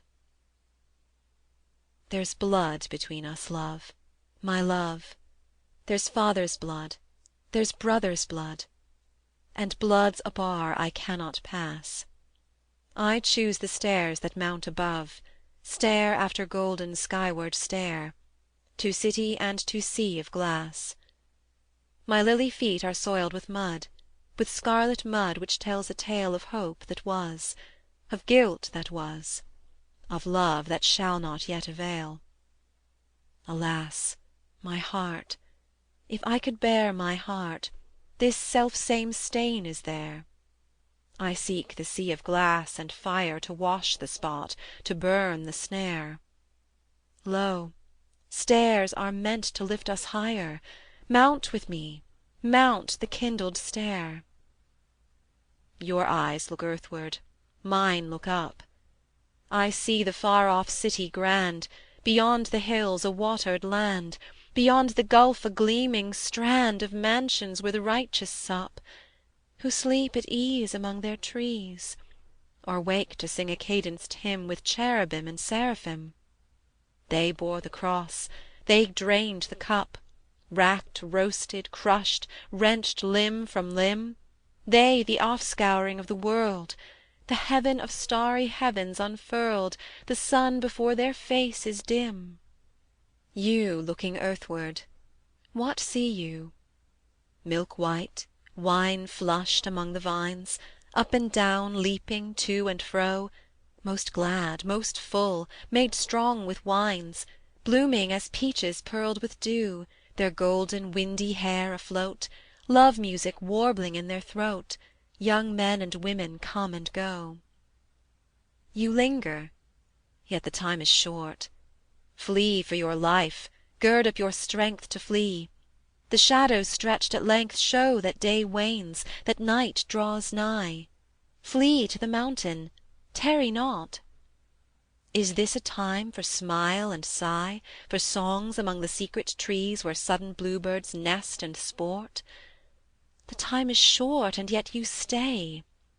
To-day, while it is called to-day, Kneel, wrestle, knock, do violence, pray. To-day is short, to-morrow nigh. Why will you die? Why will you die? You sinned with me, a pleasant sin. Repent with me, for I repent. Woe's me, the lore I must unlearn. Woe's me, that easy way we went, So rugged when I would return. How long until my sleep begin? How long shall stretch these nights and days? Surely clean angels cry, she prays. She laves her soul with tedious tears. How long must stretch these years and years? I turn from you, my cheeks and eyes, My hair which you shall see no more. Alas for joy that went before, For joy that dies, for love that dies. Only my lips still turn to you, My livid lips that cry, Repent! O weary life, O weary Lent, O weary time whose starts are few! How should I rest in Paradise, Or sit on steps of heaven alone? If saints and angels spoke of love, Should I not answer from my throne? Have pity upon me, ye my friends, For I have heard the sound thereof. Should I not turn with yearning eyes, Turn earthwards with a pitiful pang? O save me from a pang in heaven! By all the gifts we took and gave, Repent, repent and be forgiven. This life is long, but yet it ends. Repent and purge your soul and save. No gladder song the morning stars Upon their birthday morning sang, Than angels sing when one repents. I tell you what I dreamed last night. A spirit with transfigured face, Fire-footed clomb an infinite space. I heard his 100 pinions clang, Heaven bells rejoicing rang and rang. Heaven air was thrilled with subtle scents, Worlds spun upon their rushing cars. He mounted shrieking, Give me light! Still light was poured on him, more light. Angels, archangels he outstripped, Exultant in exceeding might, And trod the skirts of cherubim. Still "Give me light," he shrieked, and dipped his thirsty face, and drank a sea, a thirst with thirst it could not slake. I saw him, drunk with knowledge, take from aching brows the aureole crown, his locks writhed like a cloven snake. He left his throne to grovel down and lick the dust of seraphs' feet. For what is knowledge duly weighed? Knowledge is strong, but love is sweet. Yea, all the progress he had made was but to learn that all is small save love, for love is all in all. I tell you what I dreamed last night. It was not dark, it was not light. Cold dews had drenched my plenteous hair through clay. You came to seek me there. And, "Do you dream of me?" you said. My heart was dust that used to leap to you. I answered half asleep. My pillow is damp, my sheets are red, there's a leaden tester to my bed. Find you a warmer playfellow, a warmer pillow for your head, a kinder love to love than mine. You wrung your hands, while I like lead crushed downwards through the sodden earth. You smote your hands, but not in mirth, and reeled, but were not drunk with wine. For all night long I dreamed of you.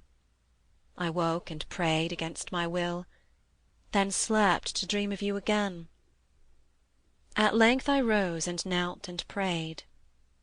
I cannot write the words I said.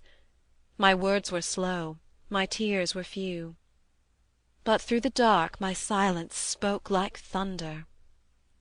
When this morning broke my face was pinched, my hair was grey, and frozen blood was on the sill where stifling in my struggle I lay. If now you saw me you would say, "Where is the face I used to love?" And I would answer, "Gone before, it tarries veiled in Paradise. When once the morning star shall rise, when earth with shadow flees away, and we stand safe within the door, then you shall lift the veil thereof.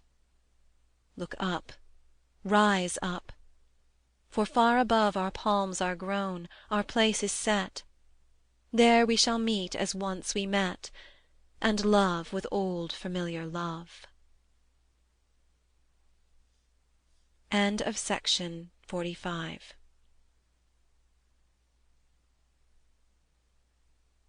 Section 46 of Goblin Market and Other Poems by Christina Rossetti.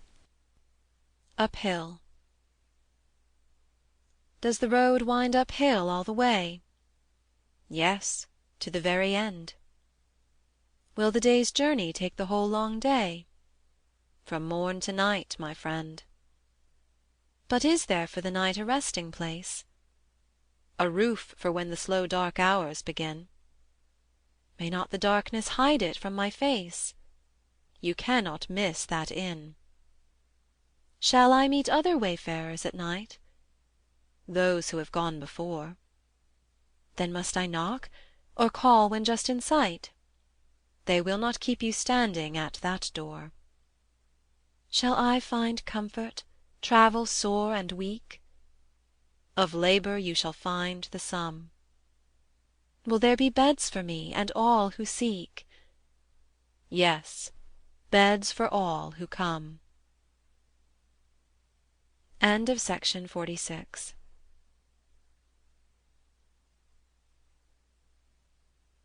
Section 47 of Goblin Market and Other Poems by Christina Rossetti. The love of Christ, which passeth knowledge.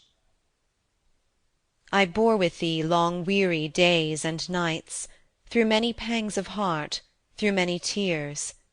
I bore with thee, thy hardness, coldness, slights, for 33 years.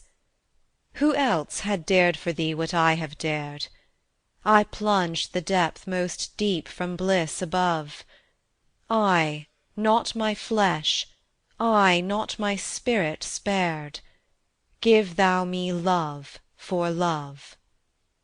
For thee I thirsted in the daily drought, for thee I trembled in the nightly frost. much sweeter than thou honey to my mouth, why wilt thou still be lost? I bore thee on my shoulders and rejoiced, men only marked upon my shoulders borne the branding cross, and shouted hungry-voiced, or wagged their heads in scorn. Thee did nails grave upon my hands, thy name did thorns for frontlets stamp between mine eyes, I, Holy One, put on thy guilt and shame, I, God, priest, sacrifice. A thief upon my right hand and my left, 6 hours alone, athirst in misery, at length in death one smote my heart and cleft a hiding-place for thee. Nailed to the racking cross, than bed of down more dear, whereon to stretch myself and sleep, so did I win a kingdom, share my crown, a harvest, come and reap. End of Section 47.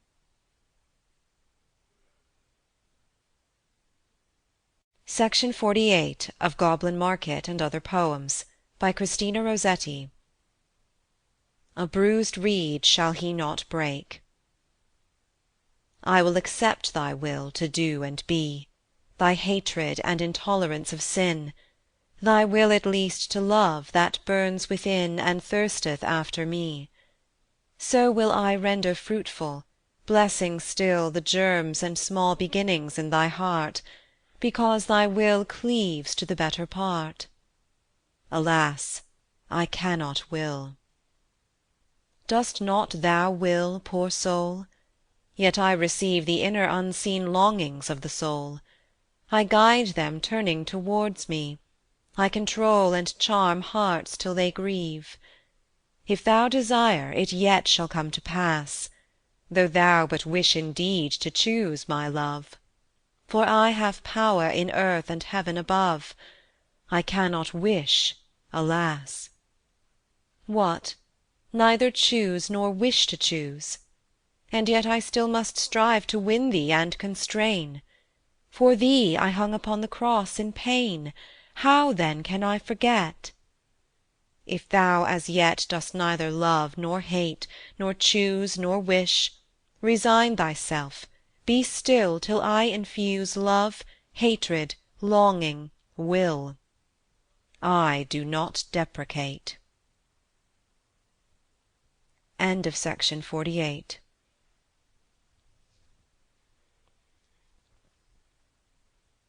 Section 49 of Goblin Market and Other Poems, by Christina Rossetti. A Better Resurrection. I have no wit, no words, no tears. My heart within me like a stone is numbed too much for hopes or fears.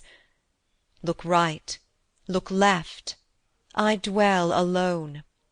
I lift mine eyes, but dimmed with grief, no everlasting hills I see. My life is in the falling leaf. O Jesus, quicken me. My life is like a faded leaf, my harvest dwindled to a husk.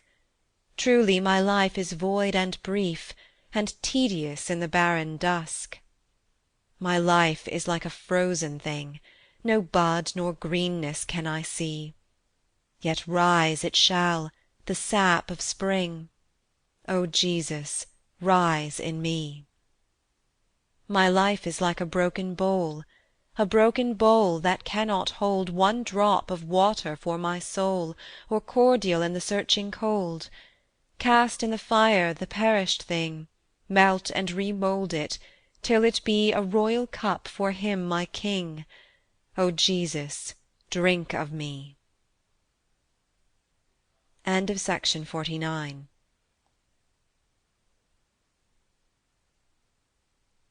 Section 50 of Goblin Market and Other Poems, by Christina Rossetti. Advent. This Advent moon shines cold and clear, these Advent nights are long.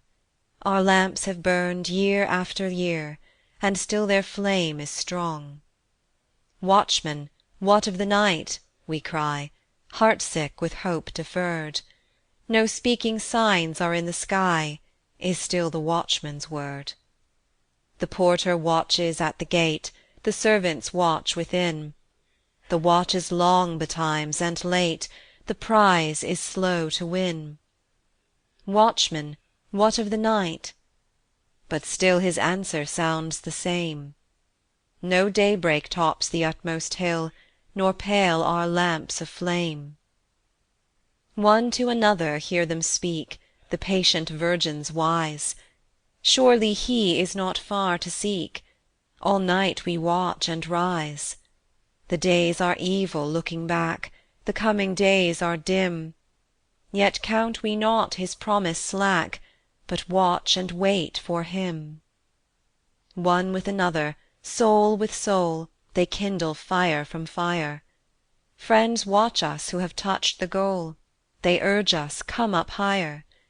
With them shall rest our way-sore feet, with them is built our home, with Christ. They sweet, but he most sweet, sweeter than honeycomb. There no more parting, no more pain, the distant ones brought near, the lost so long are found again, long lost but longer dear. Eye hath not seen, ear hath not heard, nor heart conceived that rest. With them are good things long deferred, with Jesus Christ our best. We weep because the night is long, we laugh, for day shall rise. We sing a slow contented song, and knock at Paradise. Weeping we hold him fast who wept for us, we hold him fast, and will not let him go except he bless us first or last.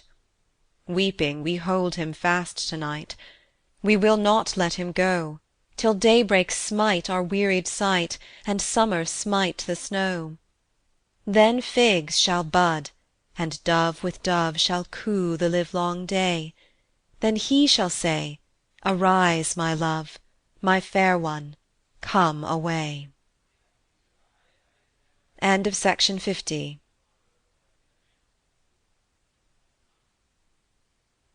Section 51 of Goblin Market and Other Poems, by Christina Rossetti. The Three Enemies.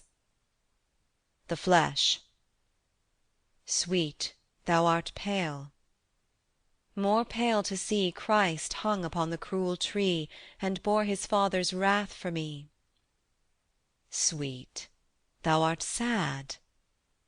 Beneath a rod more heavy, Christ for my sake trod the winepress of the wrath of God.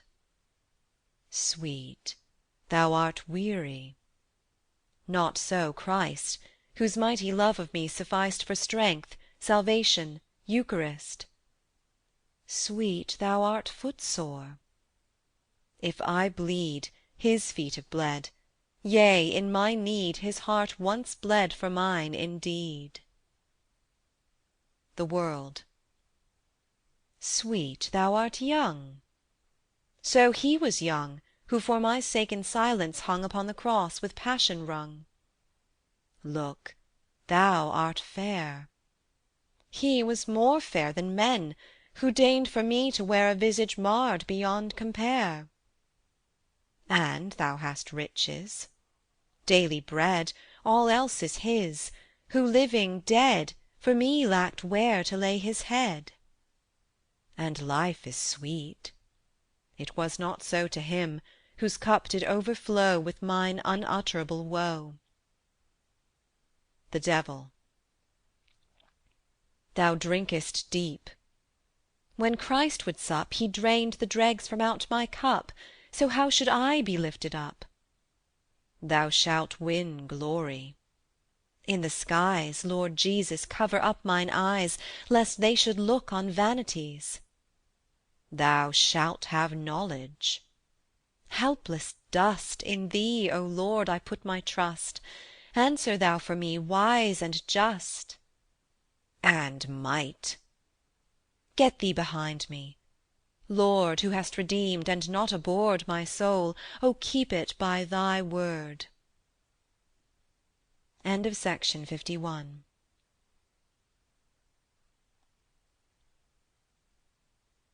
Section 52 of Goblin Market and Other Poems, by Christina Rossetti. One Certainty, a Sonnet. Vanity of vanities, the preacher saith, all things are vanity. The eye and ear cannot be filled with what they see and hear. Like early dew, or like the sudden breath of wind, or like the grass that withereth is man, tossed to and fro by hope and fear. So little joy hath he, so little cheer, till all things end in the long dust of death. To-day is still the same as yesterday, to-morrow also even as one of them. And there is nothing new under the sun, until the ancient race of time be run. The old thorns shall grow out of the old stem, and morning shall be cold, and twilight grey. End of section 52. Section 53 of Goblin Market and Other Poems, by Christina Rossetti. Christian and Jew, a Dialogue. O happy, happy land! Angels like rushes stand about the wells of light. Alas, I have not eyes for this fair sight. Hold fast my hand. As in a soft wind they bend all one blessed way, each bowed in his own glory, star with star. I cannot see so far, here shadows are. White-winged the cherubim, yet whiter seraphim, glow white with intense fire of love. Mine eyes are dim, I look in vain above, and miss their hymn. Angels, archangels cry one to other ceaselessly, I hear them sing, one holy, holy, holy to their King. I do not hear them, I. Joy to thee, Paradise, garden and goal and nest, made green for wearied eyes, much softer than the breast of mother dove clad in a rainbow's dyes. All precious souls are there, most safe, elect by grace. All tears are wiped forever from their face. Untired in prayer they wait and praise, hidden for a little space. Boughs of the living vine, they spread in summer shine green leaf with leaf, sap of the royal vine, it stirs like wine in all both less and chief. Sing to the Lord, all spirits of all flesh sing, for he hath not abhorred our low estate nor scorned our offering. Shout to our King. But Zion said, My Lord forgetteth me. Lo, she hath made her bed in dust, forsaken weepeth she where alien rivers swell the sea. She laid her body as the ground, her tender body as the ground to those who passed. Her harp-strings cannot sound in a strange land, discrowned she sits, and drunk with woes. O drunken not with wine, whose sins and sorrows have fulfilled the sum, be not afraid, arise, be no more dumb. Arise, shine, for thy light is come. Can these bones live? God knows. The prophet saw such clothed with flesh and skin. A wind blew on them, and life entered in. They shook and rose. Hasten the time, O Lord, blot out their sin. Let life begin. End of section 53.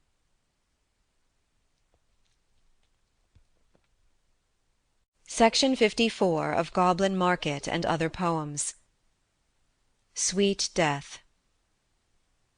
The sweetest blossoms die.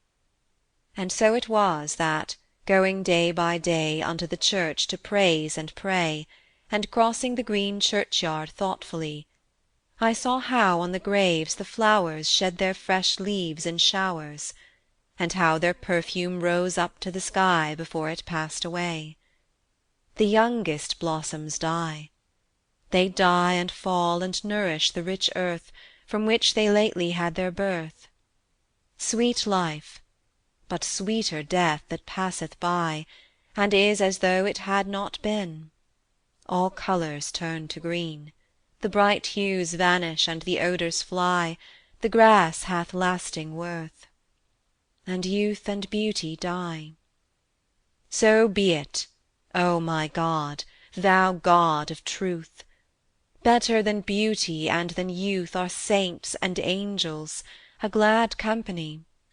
And thou, O Lord, our rest and ease, art better far than these. Why should we shrink from our full harvest? Why prefer to glean with Ruth?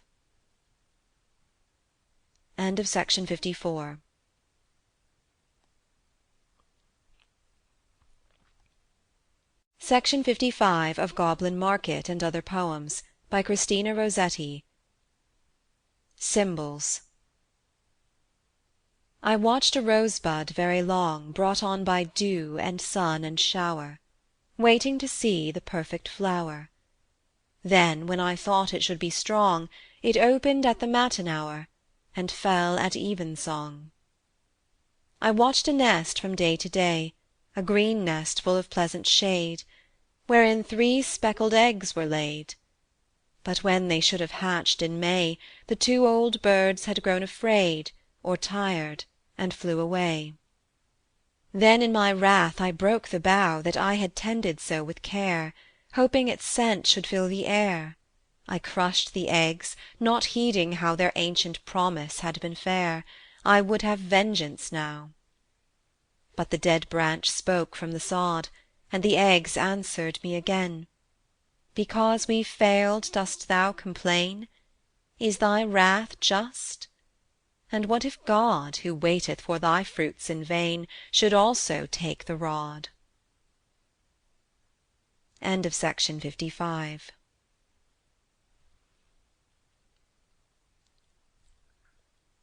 Section 56 of Goblin Market and Other Poems, by Christina Rossetti. Consider the lilies of the field. Flowers preach to us, if we will hear. The rose saith in the dewy morn, I am most fair, yet all my loveliness is born upon a thorn. The poppy saith amid the corn, Let but my scarlet head appear, and I am held in scorn. Yet juice of subtle virtue lies within my cup of curious dyes. The lilies say, Behold how we preach without words of purity. The violets whisper from the shade which their own leaves have made. Men scent our fragrance on the air, yet take no heed of humble lessons we would read. But not alone the fairest flowers, the merest grass along the roadside where we pass, lichen and moss and sturdy weed, tell of his love who sends the dew, the rain and sunshine too, to nourish one small seed.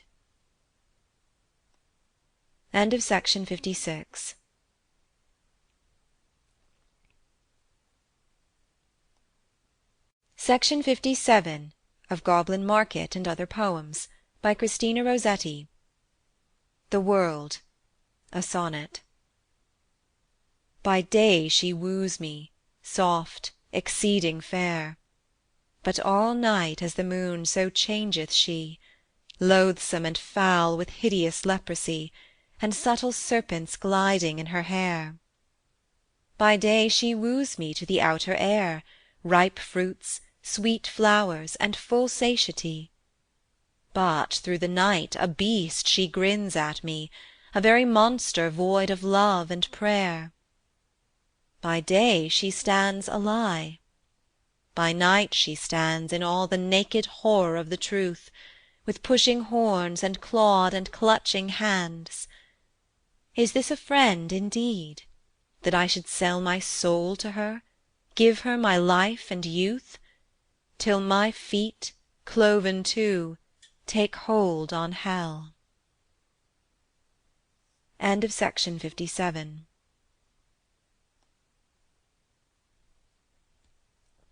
Section 58 of Goblin Market and Other Poems, by Christina Rossetti. A Testimony. I said of laughter, it is vain. Of mirth I said, what profits it? Therefore I found a book, and writ therein how ease, and also pain, how health and sickness, every one is vanity beneath the sun. Man walks in a vain shadow, he disquieteth himself in vain. The things that were shall be again. The rivers do not fill the sea, but turn back to their secret source. The winds too turn upon their course. Our treasures moth and rust corrupt, or thieves break through and steal, or they make themselves wings and fly away.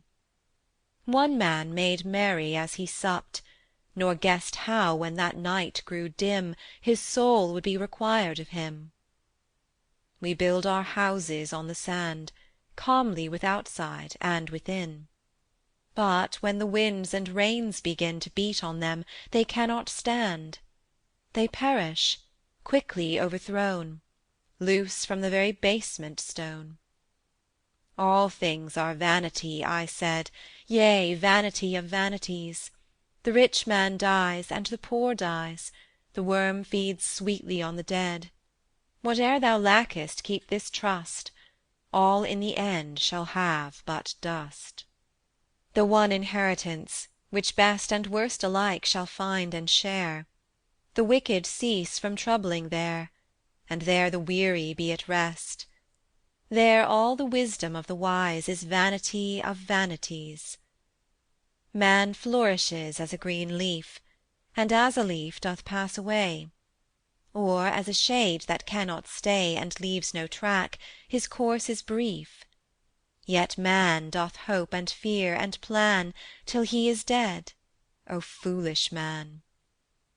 Our eyes cannot be satisfied with seeing, nor our ears be filled with hearing. Yet we plant and build and buy and make our borders wide, we gather wealth, we gather care, but know not who shall be our heir. Why should we hasten to arise so early, and so late take rest?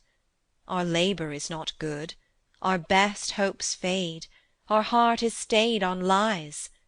Verily we sow wind, and we shall reap the whirlwind verily. He who hath little shall not lack, he who hath plenty shall decay. Our fathers went, we pass away, our children follow on our track. So generations fail, and so they are renewed and come and go.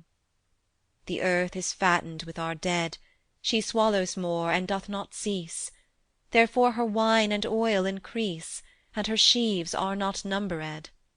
Therefore her plants are green, and all her pleasant trees lusty and tall. Therefore the maidens cease to sing, and the young men are very sad.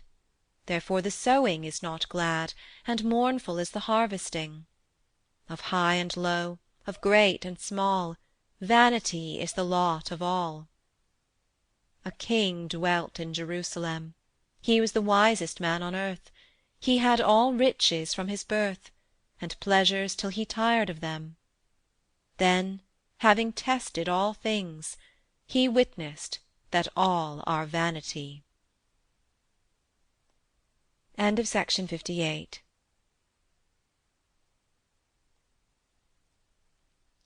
Section 59 of Goblin Market and Other Poems, by Christina Rossetti.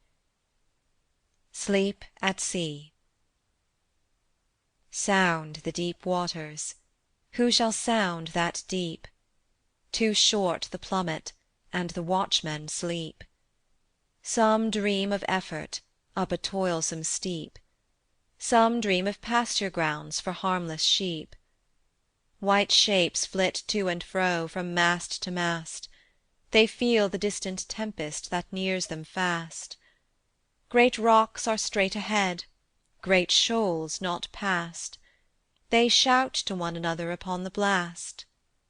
Oh, soft the streams drop music between the hills, and musical the bird's nest beside those rills. The nests are types of home, love hidden from ills. The nests are types of spirits love music fills. So dream the sleepers, each man in his place. The lightning shows the smile upon each face. The ship is driving, driving, it drives apace, and sleepers smile, and spirits bewail their case. The lightning glares and reddens across the skies, it seems but sunset to those sleeping eyes. When did the sun go down on such a wise? From such a sunset when shall day arise? Wake, call the spirits, but to heedless ears. They have forgotten sorrows and hopes and fears, they have forgotten perils and smiles and tears. Their dream has held them long, long years and years.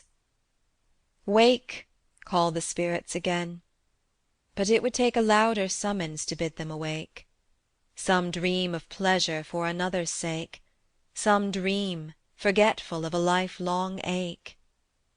One by one slowly, ah, how sad and slow, wailing and praying the spirits rise and go. Clear stainless spirits, white as snow, pale spirits wailing for an overthrow. One by one flitting, like a mournful bird whose song is tired at last for no mate heard. The loving voice is silent, the useless word, one by one flitting, sick with hope deferred. Driving and driving, the ship drives amain, while swift from mast to mast shapes flit again, flit silent as the silence where men lie slain, their shadow cast upon the sails is like a stain. No voice to call the sleepers, no hand to raise, they sleep to death in dreaming of length of days. Vanity of vanities, the preacher says, vanity is the end of all their ways. End of section 59.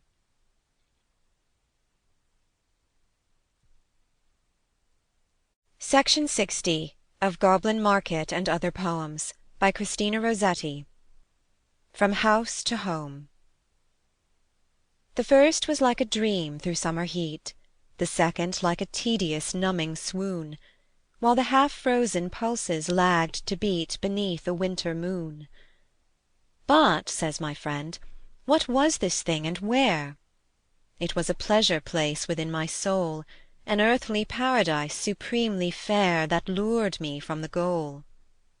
The first part was a tissue of hugged lies, the second was its ruin fraught with pain.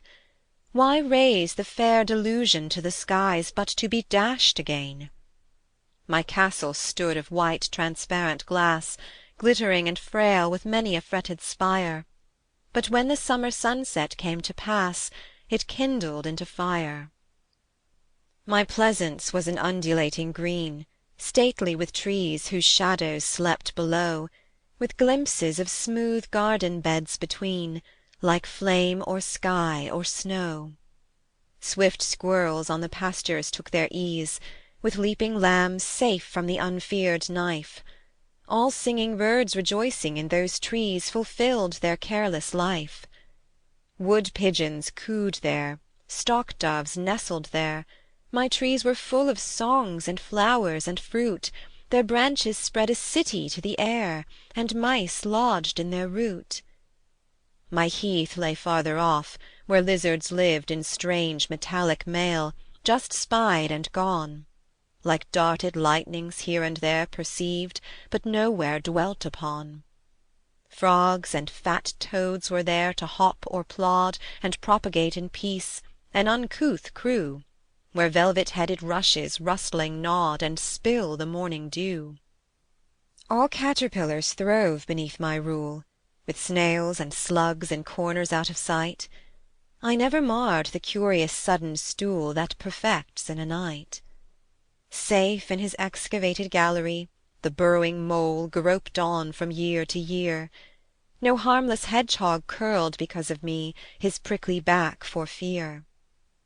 Ofttimes one like an angel walked with me, with spirit-discerning eyes like flames of fire, but deep as the unfathomed endless sea fulfilling my desire.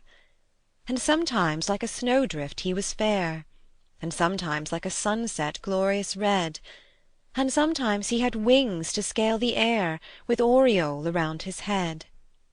We sang our songs together by the way, calls and recalls and echoes of delight. So communed we together all the day, and so in dreams by night. I have no words to tell what way we walked, what unforgotten path now closed and sealed. I have no words to tell all things we talked, all things that he revealed.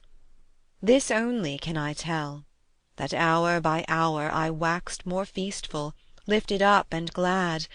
I felt no thorn prick when I plucked a flower, felt not my friend was sad. "To-morrow," once I said to him with smiles. "To-night," he answered gravely and was dumb, but pointed out the stones that numbered miles, and miles to come. "Not so," I said, "to-morrow shall be sweet, to-night is not so sweet as coming days." Then first I saw that he had turned his feet, had turned from me his face. Running and flying miles and miles he went, but once looked back to beckon with his hand and cry, "Come home, O love, from banishment, come to the distant land." That night destroyed me like an avalanche. One night turned all my summer back to snow. Next morning not a bird upon my branch, not a lamb woke below. No bird, no lamb, no living breathing thing, no squirrel scampered on my breezy lawn, no mouse lodged by his hoard, all joys took wing and fled before that dawn. Azure and sun were starved from heaven above, no dew had fallen, but biting frost lay hoar. O love, I knew that I should meet my love, should find my love no more. "My love no more," I muttered, stunned with pain. I shed no tear, I wrung no passionate hand, till something whispered, "You shall meet again, meet in a distant land." Then with a cry like famine I arose, I lit my candle, searched from room to room, searched up and down, a war of winds that froze swept through the blank of gloom. I searched day after day, night after night, scant change there came to me of night or day. "No more," I wailed, "no more," and trimmed my light, and gnashed, but did not pray. Until my heart broke and my spirit broke. Upon the frost-bound floor I stumbled, fell and moaned, "It is enough, withhold the stroke, farewell, O love, farewell." Then life swooned from me, and I heard the song of spheres and spirits rejoicing over me. One cried, "Our sister, she hath suffered long." One answered, "Make her see." One cried, "O blessed she who no more pain, who no more disappointment shall receive." One answered, "Not so, she must live again, strengthen thou her to live." So, while I lay entranced, a curtain seemed to shrivel with crackling from before my face. Across mine eyes a certain waxing radiance beamed, and showed a certain place. I saw a vision of a woman, where night and new morning strive for domination, incomparably pale and almost fair, and sad beyond expression. Her eyes were like some fire-enshrining gem, were stately like the stars, and yet were tender. Her figure charmed me like a windy stem, quivering and drooped and slender. I stood upon the outer barren ground, she stood on inner ground that budded flowers, while circling in their never-slackening round danced by the mystic hours. But every flower was lifted on a thorn, and every thorn shot upright from its sands to gall her feet. Hoarse laughter pealed in scorn with cruel clapping hands. She bled and wept, yet did not shrink. Her strength was strung up until daybreak of delight. She measured measureless sorrow toward its length, and breadth, and depth, and height. Then marked I how a chain sustained her form, a chain of living links not made nor riven. It stretched sheer up through lightning, wind, and storm, and anchored fast in heaven. One cried, "How long? Yet founded on the rock she shall do battle, suffer, and attain." One answered, "Faith quakes in the tempest shock, strengthen her soul again." I saw a cup sent down and come to her, brimful of loathing and of bitterness. She drank with livid lips that seemed to stir the depth, not make it less. But as she drank I spied a hand distil new wine and virgin honey, making it first bitter sweet, then sweet indeed, until she tasted only sweet.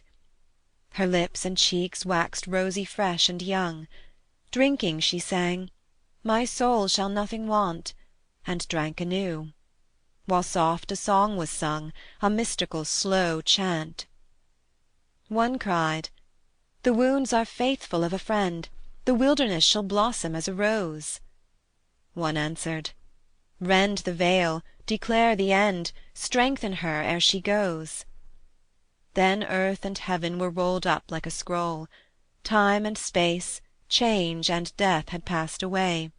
Weight, number, measure, each had reached its whole. The day had come, that day. Multitudes, multitudes stood up in bliss, made equal to the angels, glorious, fair, with harps, palms, wedding garments, kiss of peace, and crowned and haloed hair. They sang a song, a new song in the height, harping with harps to Him who is strong and true. They drank new wine, their eyes saw with new light. Lo, all things were made new. Tier beyond tier they rose and rose and rose so high that it was dreadful, flames with flames. No man could number them, no tongue disclose their secret sacred names. As though one pulse stirred all, one rush of blood fed all, one breath swept through them myriad voiced, they struck their harps, cast down their crowns, they stood and worshipped and rejoiced. Each face looked one way like a moon new lit, each face looked one way towards its sun of love, drank love and bathed in love and mirrored it and knew no end thereof.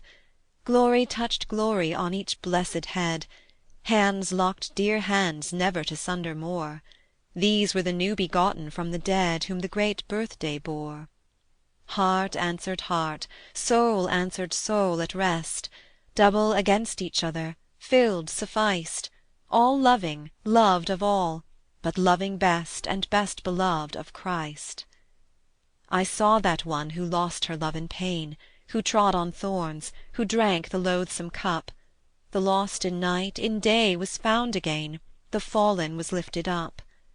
They stood together in the blessed noon, they sang together through the length of days, each loving face bent sunwards like a moon new lit with love and praise. Therefore, O friend, I would not, if I might, rebuild my house of lies, wherein I joyed one time to dwell. My soul shall walk in white, cast down but not destroyed. Therefore in patience I possess my soul, yea, therefore as a flint I set my face, to pluck down, to build up again the whole, but in a distant place. These thorns are sharp, yet I can tread on them. This cup is loathsome, yet He makes it sweet. My face is steadfast toward Jerusalem, my heart remembers it. I lift the hanging hands, the feeble knees, I, precious more than 7 times molten gold, until the day when from His storehouses God shall bring new and old, beauty for ashes, oil of joy for grief, garment of praise for spirit of heaviness. Although to-day I fade as doth a leaf, I languish and grow less. Although to-day He prunes my twigs with pain, yet doth His blood nourish and warm my root. To-morrow I shall put forth buds again, and clothe myself with fruit. Although to-day I walk in tedious ways, to-day His staff is turned to a rod, yet will I wait for Him the appointed days, and stay upon my God. End of section 60.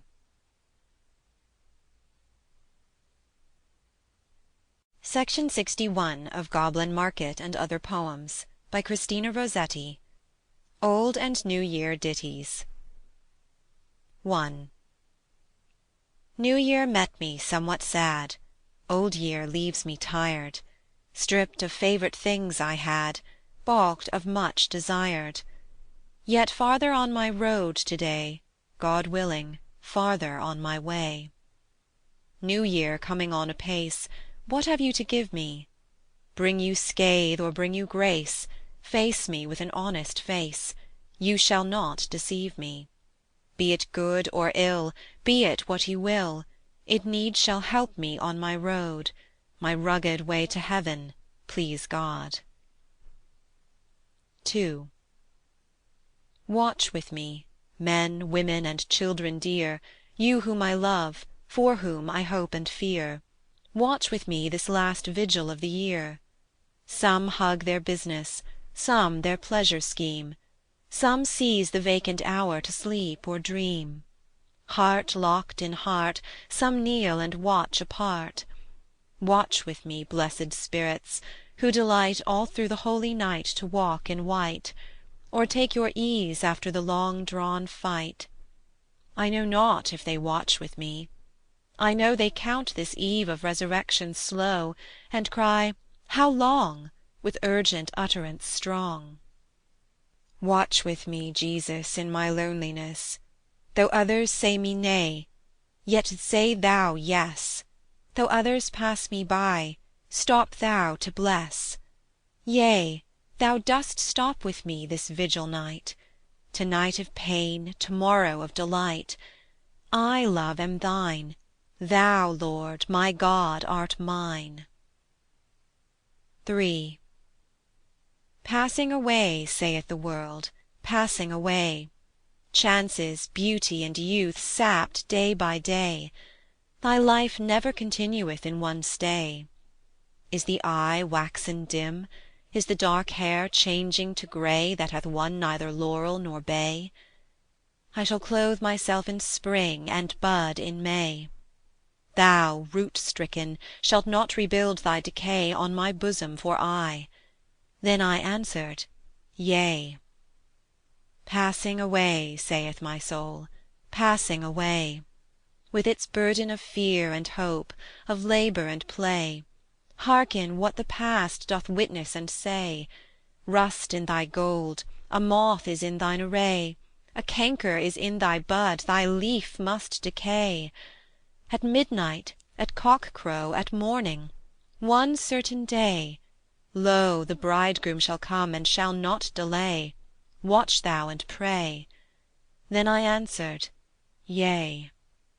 Passing away, saith my God, passing away. Winter passeth after the long delay. New grapes on the vine, new figs on the tender spray.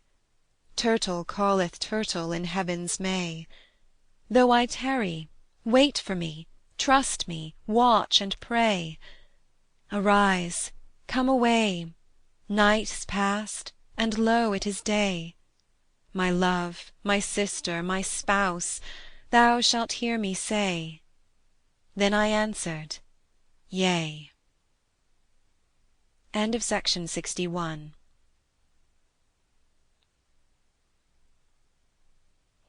Section 62 of Goblin Market and Other Poems, by Christina Rossetti. Amen. It is over.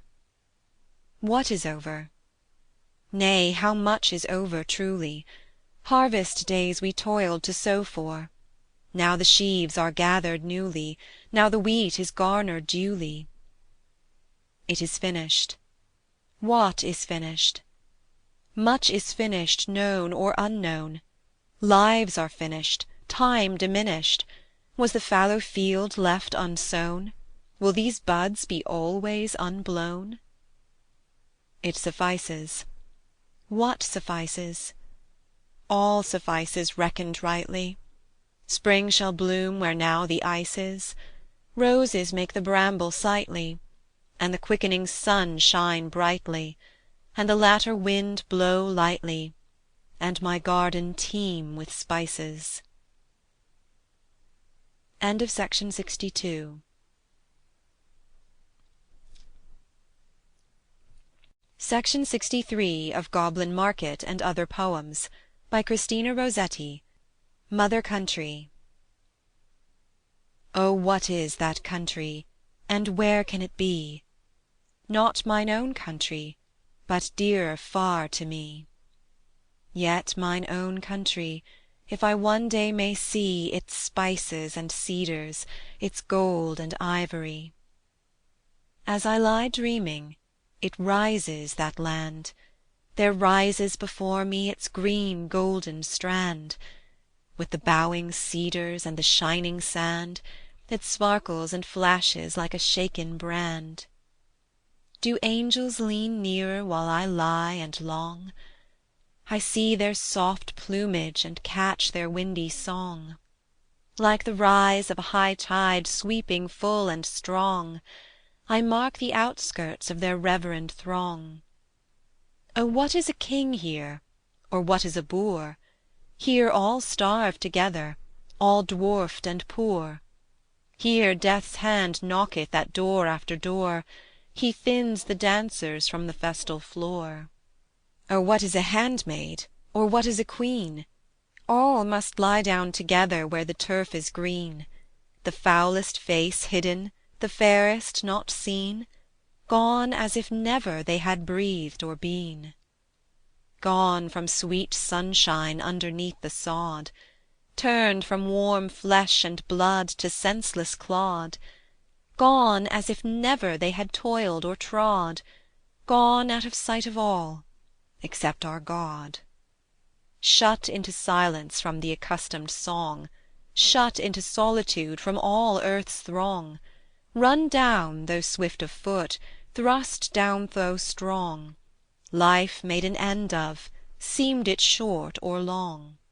Life made an end of, life but just begun, life finished yesterday, its last sand run. Life new born with the morrow fresh as the sun, while done is done for ever, undone, undone. And if that life is life, this is but a breath, the passage of a dream, and the shadow of death. But a vain shadow if one considereth, vanity of vanities, as the preacher saith. End of Section 63. End of Goblin Market and Other Poems by Christina Rossetti.